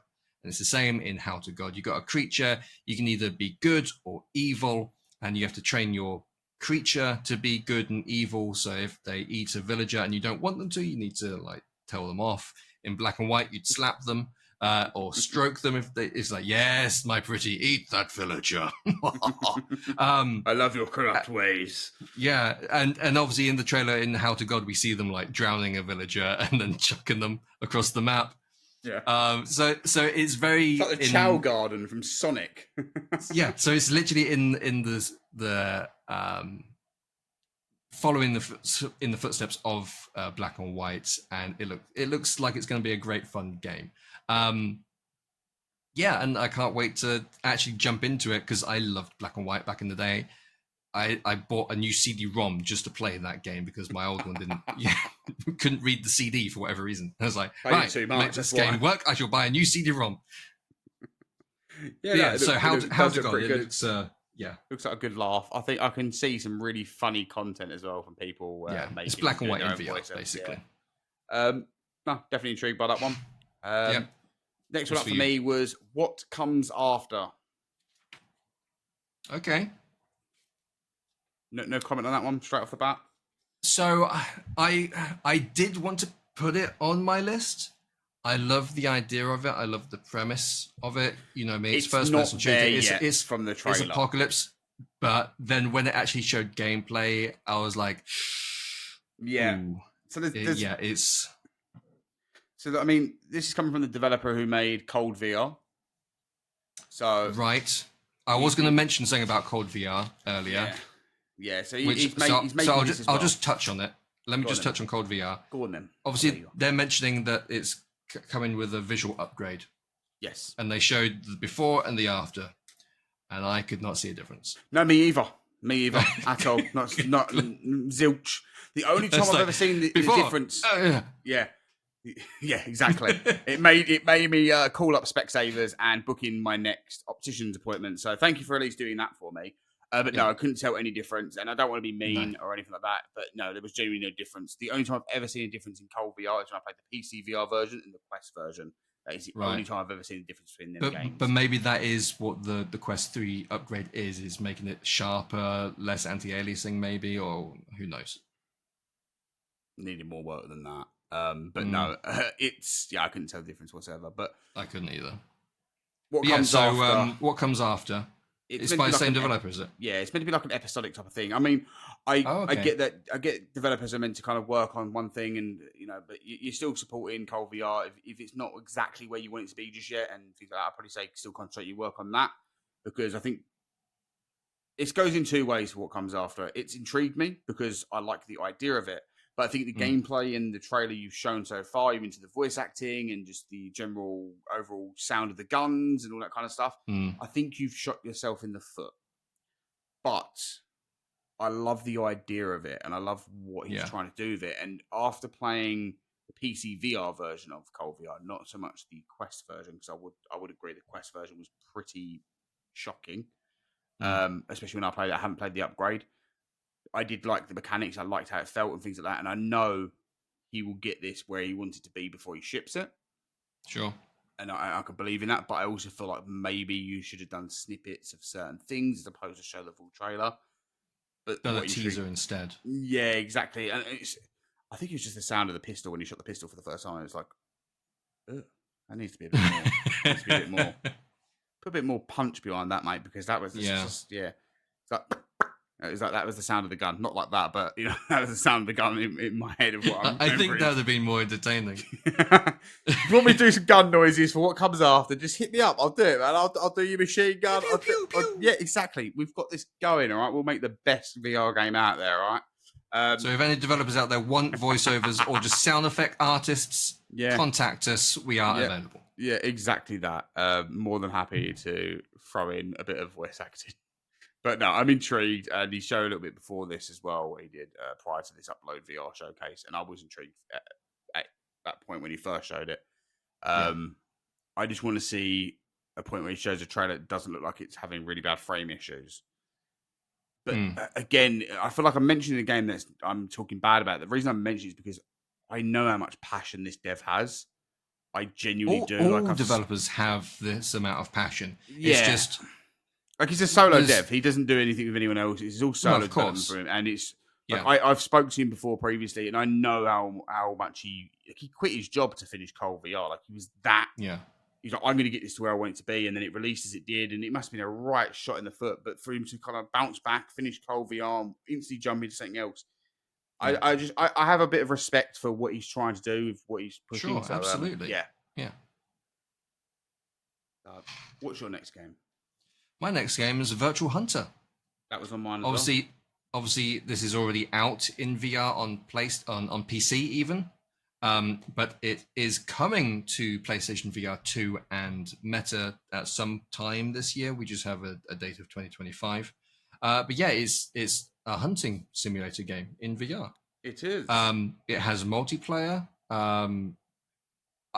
Obviously, I don't hunt in real life. We're British. Of course we don't. Yeah, I would never actually hurt an animal in that way. I wouldn't hurt an animal, full stop, unless it was a shark that was biting me. But hey, so the shark comes out of nowhere, I'd punch it. Sharks don't just attack people out of the blue. No, of course not. You know, I've been watching a lot of shark documentaries for some reason. I don't know why. They've been interesting. Yeah, good to know. But obviously in the game, then yeah, I've always liked the idea of what hunting is going out into nature and hurting it. No, but going out into nature and obviously hunter-gatherer sort of things, but doing it in a game, obviously you're not actually hurting real life creatures. So I like the idea of that, but what I like the idea of more is doing it with friends and just going out and enjoying the virtual world that they've created and tracking and hunting, and then maybe not even killing, but it's like, oh, there we go, we found the deer. Yeah. Look at it. I mean, I'm really looking forward to us both playing this, Sam, and me just like looking at that deer, go, oh, Sam, look how nice that deer looks over there. And you go, yeah, I've just shot it between the eyes. I'm like, oh, God, no, Sam, what have you done to the deer? The deer is beautiful. You should never shoot in the head. This man says he doesn't like hunting or anything, but yet he knows the perfect point to shoot them. Yeah, because of all other games like Red Dead Redemption and stuff like that, where it's like, for your trophies, you don't want to damage the trophy. I might not want trophy. I might just want meat. Okay, right. It depends what you're going for here. Then use a bow and arrow. That is also which true. Which they did show in the game that you can hunt with a bow and arrow. Various weapons. And obviously, you do have your lodge Shotgun that you can put your trophies in as well. I don't know if that's customizable at all, other than the trophies. But what was interesting is not only can you place your trophies, you can change the pose of, I think it was a duck that they were showing, and they showed it with its wings open or shut, and it's like, yeah, so it's like interesting thing to put in there. Humor in murdering let's wildlife, basically. Pretty much. But it looked like a fun, chill game. Even if you just take the hunting out, tracking something in a so large world that they've made as well, it'd be interesting to see how that works on Quest, if they break it down into instanced areas or if it is a large world. But playing that multiplayer co-op with friends, just camping around the campfire and then going off on a trail, for example, I think it would just be a nice, chill experience. Exactly. Yep, definitely on my list as well. It's being published by VR Kiwi. I can't remember who the developers are, but VR Kiwi, we talk about a lot of their games here. Really lovely people over there. What's next on your list? What's next on my list? Well, no, what's next on my list? Okay. All right, you ready for it? Because I'm going to pronounce it wrong. And if the developers do see this, please let me announce the game like this on your next trailer, because I think it'll be humorous. Dixotomia. Where's that? Hang on. Have I missed a game? It's called Dixotomia.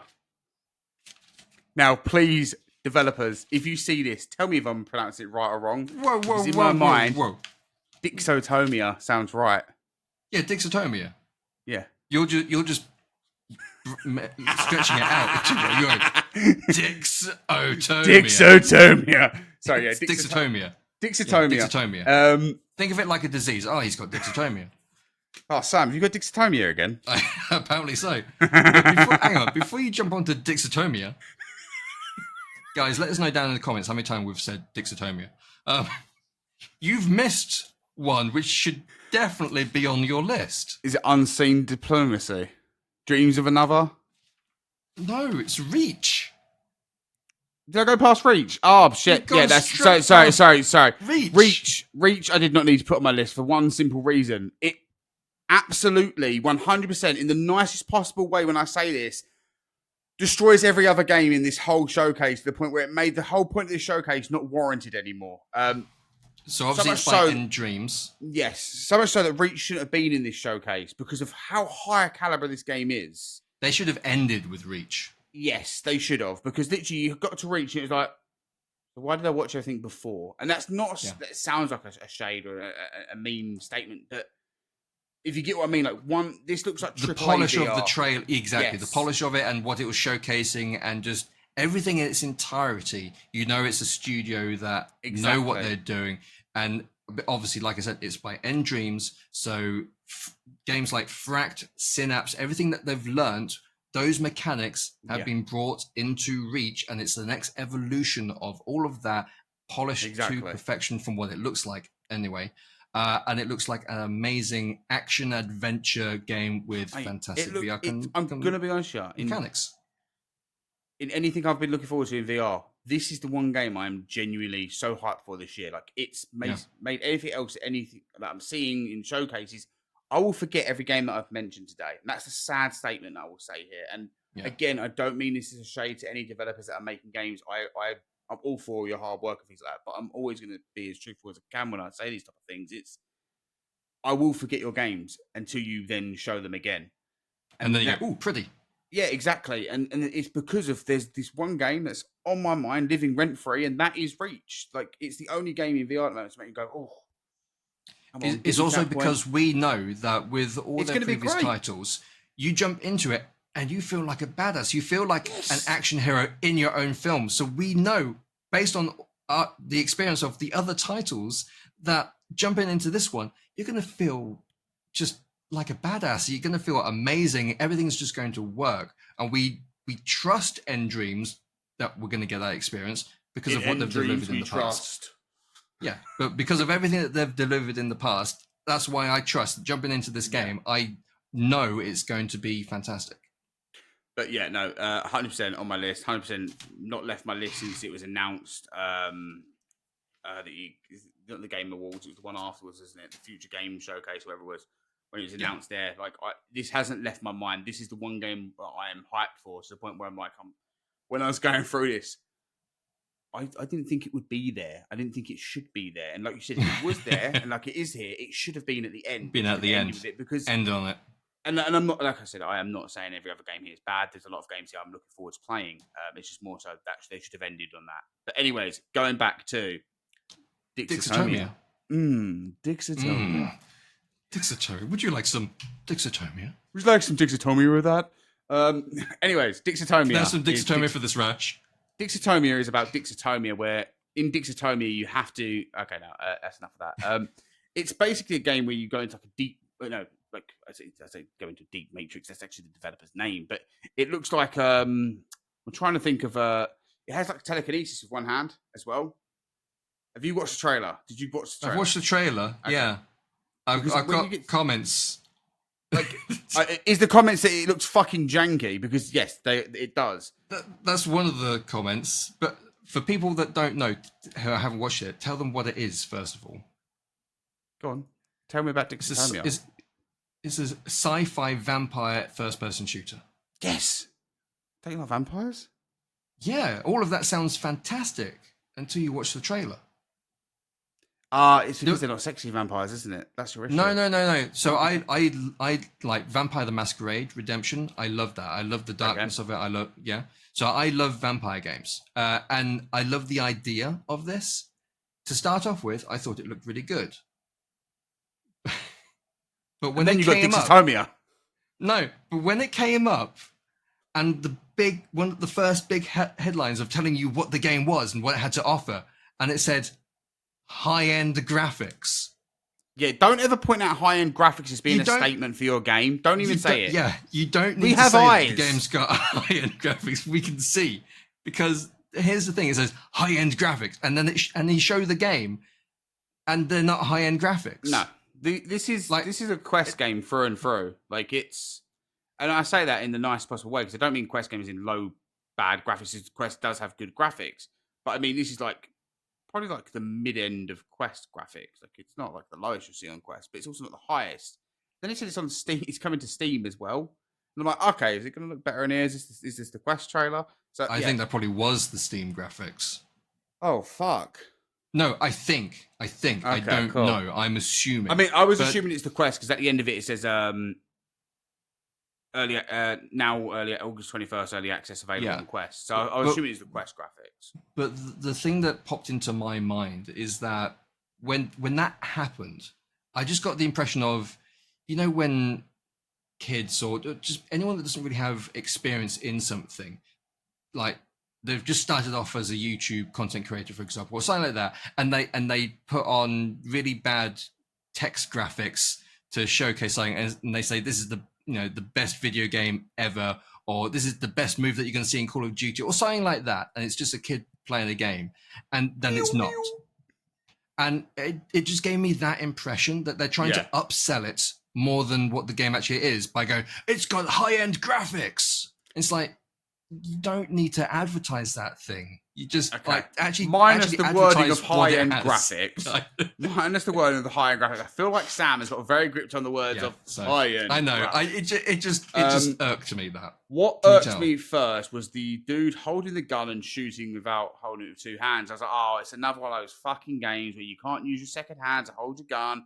And then he actually did hold his gun with two hands. So I was like, okay, cool. You've won me back. The thing that gripped me and made me want to play it was the abilities. Like they showed the shield and kind of the full that shield looked cool, yeah. And I was like, okay, that's gripped me because that type of power in VR is something I'm all for. Oh yeah. That's what I like to feel in VR. It's like when you play Blade and Sorcery and you kind of you got your powers in that. And it's the same with Synapse, like it was mentioned. The amount of power that game makes you feel. Yeah. Nothing, and I mean nothing, has come close to that. Like I have never played a game where I'm able to telekinetically pick up a person and slam them to the floor and feel like just an absolute boss, like I'm unstoppable kind of thing. And I'm kind of hoping that type of thing is what this game would give me. But like you said, with them mentioning high-end graphics, I feel like we're gonna fall flat somewhere or possibly everywhere. But it was enough to intrigue me with the name itself of Dixotomia. It did intrigue me, and I did like some of the aspects that I saw. I just get the impression, and obviously, you shouldn't judge a book by its cover and things like that. But I just feel like it's going to be one of those games that we're going to jump into and go, oh. Yeah, but indeed. Again, without actually trying these things, we can't judge, but we are judging by the trailers, which we shouldn't do, but they're just our opinions. We're judgy fucking people. I mean, we review games. It's what we do. We're judgy. We can't put it that way. We can't exactly judge the game without trying it though, but we're judging the trailers. We can certainly judge what we've seen, and that's yes, what we have to do. Absolutely. Now, I'm not going to start saying other things that are not there. Not one of those YouTubers. I mean, come on. No, of course not. Right. What was the next game that hit you? So the next one that hit me, obviously, it's just an update, and that was for Contractors Showdown at Exfil Zone, which is the Gunsmith update. I thought it's a really cool new feature that they're going to be introducing, where you can completely customize and build your own sort of weapon, and it doesn't have to be the same gun parts. So you can take a gun stock from one gun and attach it to the barrel of another gun, and then put it all together. I'm assuming obviously the stats of the gun would change based on what you selected, but with all those different pieces that you essentially going to have access to from all the guns that they have in the game, the combination count is going to be massive. Not only that, obviously you can spray your gun, and instead of like with other games where you spray it with a skin that you've got and boom, it's attached to the entire gun, you literally spray each individual component with whatever spray can you have available to really make it unique and just for you. So I thought it was a really good touch that they're it's a very good idea. It's a very good idea. Something quite unique and sets them apart. Something new. So yeah, I'm all for it. And like I said to you before this, because we were saying, because you were saying how good it is, I saw a clip on Twitter of the developer who was showing this, and they're saying, "Oh, there's coming our next wipe," and I was like, "Okay, cool." And I was watching it, and he was having trouble putting the stock on the gun, and I was like, "Oh, fucking hell, this is gonna be janky as hell making these guns." I'm hoping that was just recorded during like alpha of him them making this thing. But yeah, it looks quite janky. But then obviously in this trailer, I think the jank comes with just kind of getting used to the placement points and things like that. Sure, it looks very clean. Probably there will be issues, and you have to literally drill the parts together. That's cool. Like he didn't show that part, so I've never seen that part. So when I saw that, I was like, fucking drilling it. Okay, but what's also going to be interesting is obviously you're going to then take out your custom built weapon out onto a raid, and if you die, lose it all, someone's now going to have that custom built weapon that you put together, which it adds to the whole uniqueness of it, and you're going to be able to do the same to other players that you kill and loot their stuff and take their uniquely built weapon. Yeah. It just adds a whole new element to the game. It's going to be interesting. But for me, after Contractors, that was it. There was nothing more to mention in my point. World War Z? Was World War Z there? World War Z VR was there. And we have a date of August the 12th. Well, we already knew it was coming August the 12th. But even on their own website, they don't mention World War Z. Just saying. But they don't mention it on their own. No. On Upload VR. On the Upload VR website of all the games that were shown at the showcase, they don't mention World War Z. They don't mention World War Z. No. Crazy. Yeah, World War Z VR was shown, and I'm so glad that in this trailer, because all the teaser parts that they've shown on social media of all the hordes running at you, they've only shown the player standing still shooting zombies. They didn't show any movement or anything, did they? Which always led me to assume that it was some sort of just a wave shooter. But in this trailer, they actually show you running around and the environments and doing stuff. Good. So it is a proper first-person adventure Zombieland. See, I'm fixated on Zombieland. World War Z shooter. Obviously, it's not the exact same game as the PC counterpart. This is a complete standalone title in VR. With no multiplayer. With no multiplayer, which I really hope that they add later on. Me too. Even if it's just 2-player, just something. Yeah, just 2-player co-op. But they really need to add co-op multiplayer to that game. So fingers crossed that they do. But no, I think that trailer, I wasn't excited for it really to begin with. I was just because of well, yes, but because of just the static gameplay of the player standing still and shooting, it was like, oh, is it just a wave shooter? But seeing this trailer has really got me excited for it. Brilliant. Any more? That's it. That's it for you. Okay, cool. I was going to talk about something else this week, a review of a product, but I'm going to save that for next week because otherwise people were going to be here for like 3 hours and nobody wants. I was going to say it's been a pretty long one. Yeah, I'm trying to keep them within an hour to an hour and a half, and they always go over. But I'm like, I don't really care. Like, if you're having a good conversation, let's go, roll with it. I was going to say, I think this one's coming on 2 hours. That's fine. That's absolutely fine. Just pause it somewhere. Go eat some biscuits and then come back. Go get yourself your favourite snack or drink. Yeah, but to quickly just end off, I wanted to quickly talk about Crave that came out this week. It came out last week on Quest. It came out. Well, actually, now you're listening to this. It came out 2 weeks ago on Quest and came out last week on PSVR 2.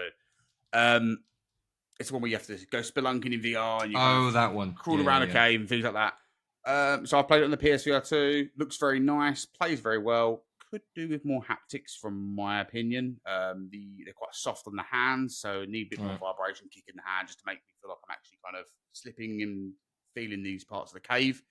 Sure. But in terms of like resolution, just general look, it looks really nice. But then again, I didn't notice any mirror as well, which is quite nice, especially the PSVR 2 because it's usually quite susceptible to mirror. Mirror. Okay. Yeah. But anyway, it looked good. I love the way they kind of did it, where you have to kind of throw your anchors into a wall to kind of climb up the wall. And if you do it too soft, you go to grab it, you'll literally fall off because it'll pull itself out of the wall. Nice. I love all that kind of stuff. I thought that was really cool. I didn't really understand the concept. Well, I didn't really understand it. It was more my own kind of coordination with buttons. Like when you go through certain caves, you have to kind of inhale, hold your breath to go through the more squashed down space. Caves. Yeah, and you have to hold down the 2 triggers, but also you're having to grip to pull forward. So my mind was pressing the grip but letting go of the triggers. Yeah, that could be quite. Yeah, so it's really messy with the way VR was, because usually you're not going to usually hold down all 4 buttons while you're doing something. So it felt really weird at first. I had to trick my mind to kind of get used to doing that. Had to teach yourself, yeah. Yeah, and because you have to do it quite fast, because otherwise you will exhale and then you die. I was like, okay, like literally scurrying through this thing, just hoping I wouldn't mess it up. And I say probably about on the 3rd attempt of doing it, I was absolutely fine with it. But like the first few times, I was like, oh, I don't like that. You've made something that feels really weird. But overall, maybe it was done like that on purpose to feel weird. make it feel. And I've got to admit, like, it does make you feel genuinely claustrophobic because you know if you let go of these buttons or if you're in there for too long, you're going to die. And it's like, I mean, you're seeing nothing but like a cave tunnel here and a cave tunnel here. You can't see anything else. You're just fitting through this thing, and it does feel claustrophobic going through all these caves. And they've got that down. They've really locked that in. There is a horror mode. I've not touched that yet, and I don't know if I will because it has spiders. I was going to say, is that with the spiders? Yeah. I don't know if I'm going to touch that. So if you do want to see the horror side of it, Jammy Hero has done a bit of a video where he mentioned that part of it because even he noped out. And then I watched Gamertag VR as well, and even he noped out. So really, yeah, because I think the way Gamertag worded it was these are some of the most realistic moving spiders I've seen in VR. And awesome. if you're actually playing the game as well, and you turn on your, because I'll talk a bit more about the torch itself, but like there's an infrared setting on the torch, so it'll show where collectibles are and things in the cave. And you can see little spiders moving around, but they're little enough at the point where you don't notice them unless you've got the infrared on. And the movement on them is actually quite realistic to the point where they'll be like walking along, and then it might slip because it loses its gripping, so it'll slip down the wall and all this kind of stuff. And you look at this little tiny spider, you're like, okay, that doesn't bother me because that's tiny. And I'm like, but I also see how well that's moving. And if that's what they've done, this little spider, that's probably what they're going to do. What they're doing to the spiders. big ones. So I was like, I will probably give it a go just to kind of see what it's like, but I know I'm probably not going to be able to handle it. I struggled a lot with... I think there's a short in there somewhere. Yeah, probably. I struggled a lot with Metro Awakening and the spider scene with that. So I think this would probably break me. I just had flashbacks of when it first crawls across your face. No. So I think this is going to struggle. I'm going to struggle with that. So I don't know if I'll jump into that for long, but I will just kind of give people my thoughts or maybe even just a little clip of me trying it. I think you should. Yeah, definitely a clip at least. But what is really cool as well with the torch is the way you can kind of adjust the dialing so it can be like a tight torch so you'll see further, nice. or you can kind of open it up so it will show more of the area, but it won't show you further distance. And I thought it was all really well done. Like, it's just, I don't know, there's something so simplistic. Small mechanics that really add to the emotion and believability. And it is literally all you're doing is you're going through these caves, getting lost and finding the exit. That's it. But you need to do it in a certain amount of time, otherwise your torch battery runs out and then it's pretty much game over.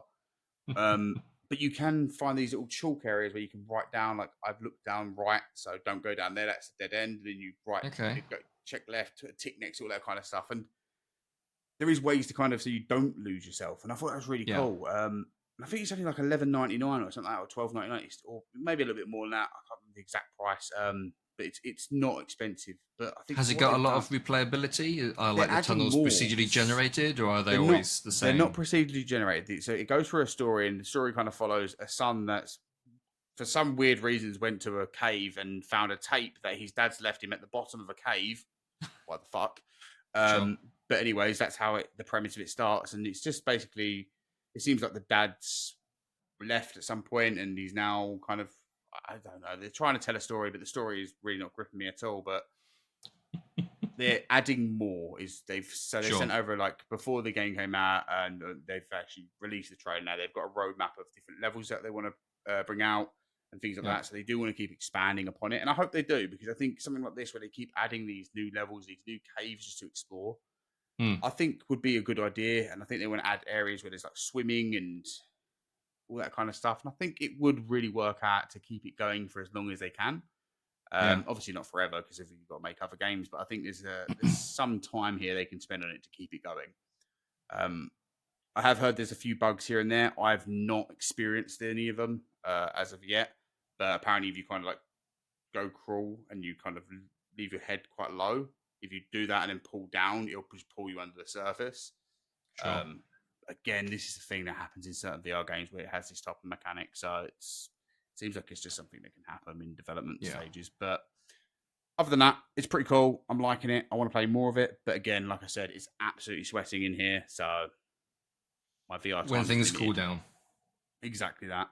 Any cool games you've been playing this week? So I was meant to jump in yesterday to play with my neighbor, and we were going to jump into Arizona Sunshine Remake, because he's not played it yet. He's not played any of the Arizona Sunshine games, and he likes a good zombie shooter game. So I was introducing him to that. However, He downloaded it, tried to launch it, and it just launched him into a black screen. So, yeah, it is a known bug, and it's just a shame that Vertigo Games haven't fixed it yet. So he's in the process of uninstalling it and re-downloading it all again. So hopefully he'll have better luck next time. Yeah. So instead of playing that, we jumped into After the Fall. Drop Dead the Cabin. Oh, good shout. Good game. And it was the first time we jumped into that since they introduced the meta avatars into the game. Oh, and okay. I think it's definitely better than the avatars that they had in there previously. I still don't think they fit the game though, but I understand why they've done it. But no, it's we love playing Drop Dead the Cabin. It's good fun. It's coming to Steam as well, isn't it? It is. So it's going to have obviously visual upgrades and non-VR. Oh, they're doing a non-VR version. Non-VR mode, yeah. 4-player non-VR mode. So hopefully 4-player. Yes. Are we going to get 4-player in the VR version at some point? I can only hope. Yeah, because it would be amazing in 4-player. It's like 2-player only at the moment. I can only hope they do upgrade it to 4-player because I've only ever played it solo and I had a really good time with it. Yeah, but it's one of those games where you jump into it, you play it. Think Call of Duty Zombies to a certain degree. Yeah, exactly. Just give it to play contractors with you. Yeah, you'll play it. You will die, but in doing so, you'll get experience points and you'll level up your character, which will give you more perks and abilities and make things a bit easier for you the next time. And you keep doing that until you can complete it, and then you just keep. It's just one of those games where you just keep playing it over and over again. To just get better and beat your high score, beat the time that you did it in last time, play it with friends, only 2 in VR. But no, we had a blast. We were sweating buckets afterwards. Mate, I literally can't play it. I've got a leather interface on as well at the moment, so whenever I put that thing on, I'm already sweating straight as it touches my face. Like it's, I can't. I'm really struggling playing VR in this. But no, that's all I've been playing at the moment because I haven't really been jumping into VR because of the heat. Yeah. Which is why at the moment on my channel I've just been reviewing hardware things. Yeah, I've got one that he's doing. Like I said, we'll speak about it next week. This has gone on for too long. Yes. But, fine. I see how it is. Yeah, get out of it, Sam. No, but no, if you haven't got any other games, I mean, the only other game I really want to mention that me and you played in beta, Species Unknown.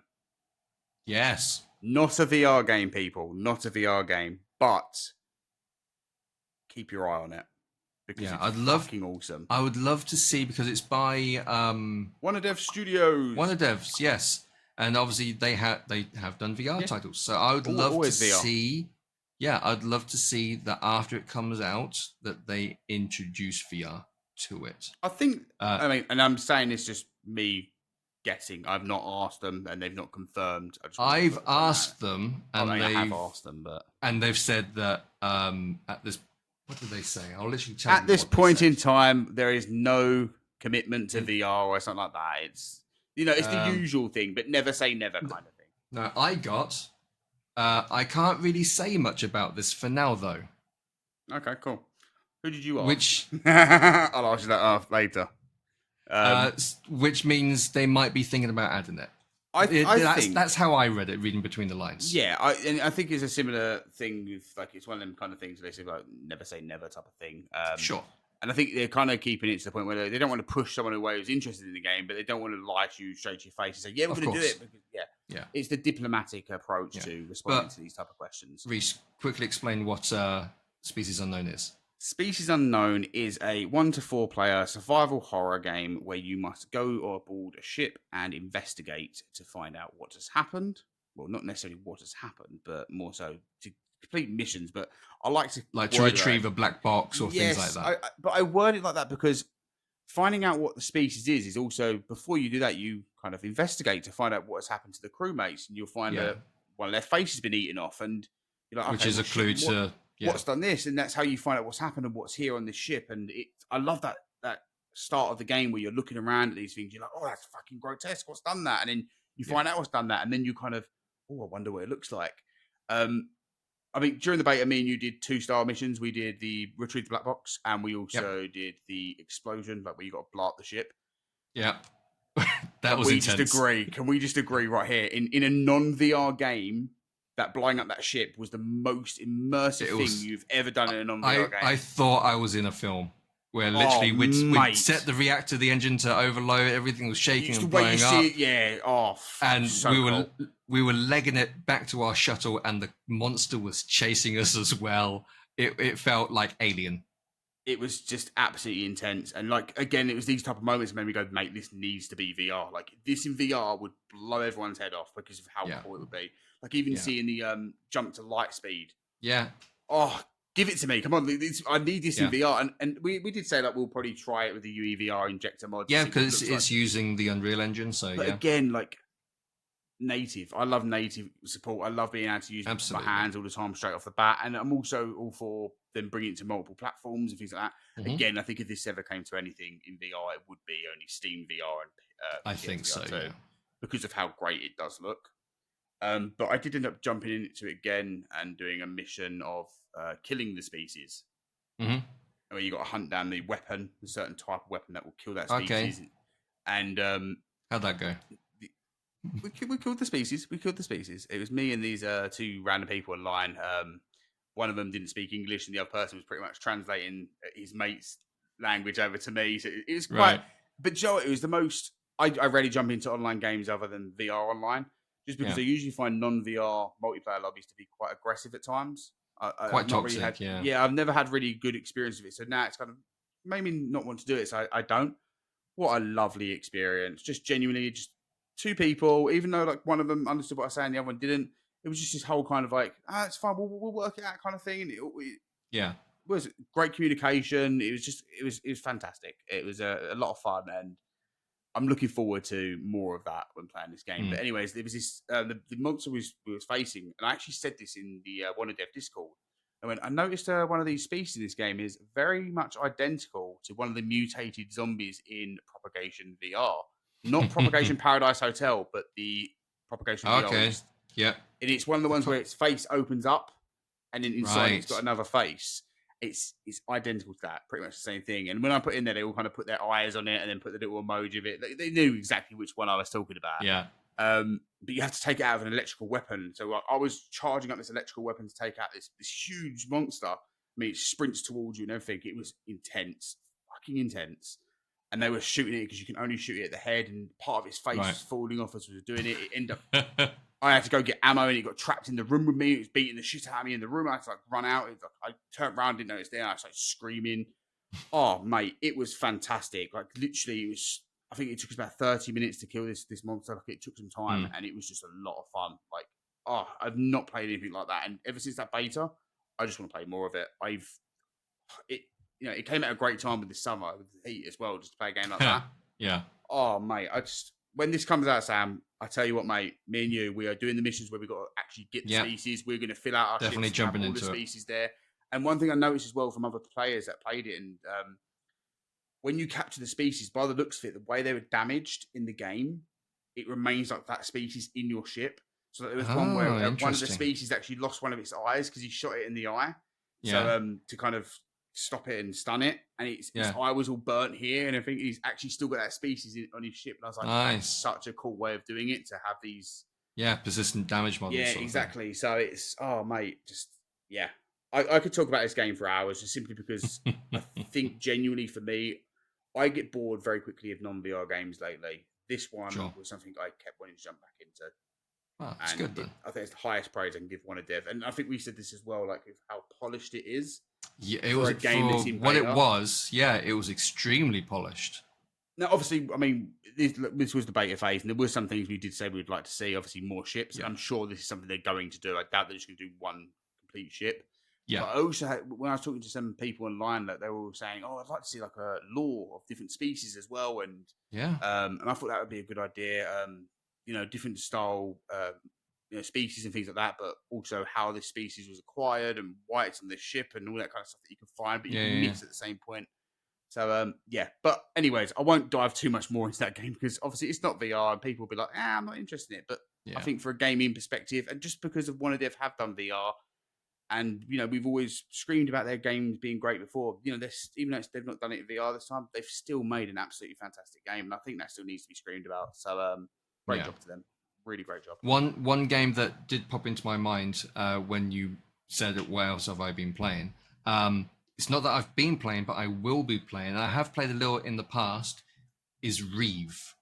So Reave. Oh yes, Reave is technically an extraction shooter, but it's not a shooter because it's in a dungeon with swords, shields, and things like that. So it's medieval in its style. This is by Alter. Is it Alter? Yeah, it is Alter. It's every time you said someone said the name, I'm like, is that the game name or the developer? The developers that did Township Tale. And yeah, so it's basically it's an extraction shooter but medieval, so it's swords and shields, and it's very slow paced in its design, whereby you can sprint and you've got dashing abilities to like dodge attacks and everything like that. But they're doing a dev update every month, showcasing what they've got, and they do play tests every month. And this month in July, it hasn't started yet, but it's going to be open to everyone. So if you are interested in joining the playtest for Reave, join their Discord. They now have a channel in there that you can say what platform you want to playtest on. PC, VR, MetaQuest 3. There's no Quest 2 yet. It will be for the Quest 2, but for playtesting wise, it's not on the Quest 2 yet. So you can say which platform you want, and you'll gain access to that. And I think you can have squads of 3. You can go into the dungeon with, but it's still in its development stage. So a lot of things are from playtest to playtest are changing, but it's growing into what's looking to be a really fun extraction dungeon crawling game. That's got nice. PvE and PvP. Awesome. Brilliant. Well, there's nothing else. We'll leave it there then. Okay. Thanks again, everyone, for listening. If you've enjoyed this episode, we'd love it if you could please tell your family and friends about us.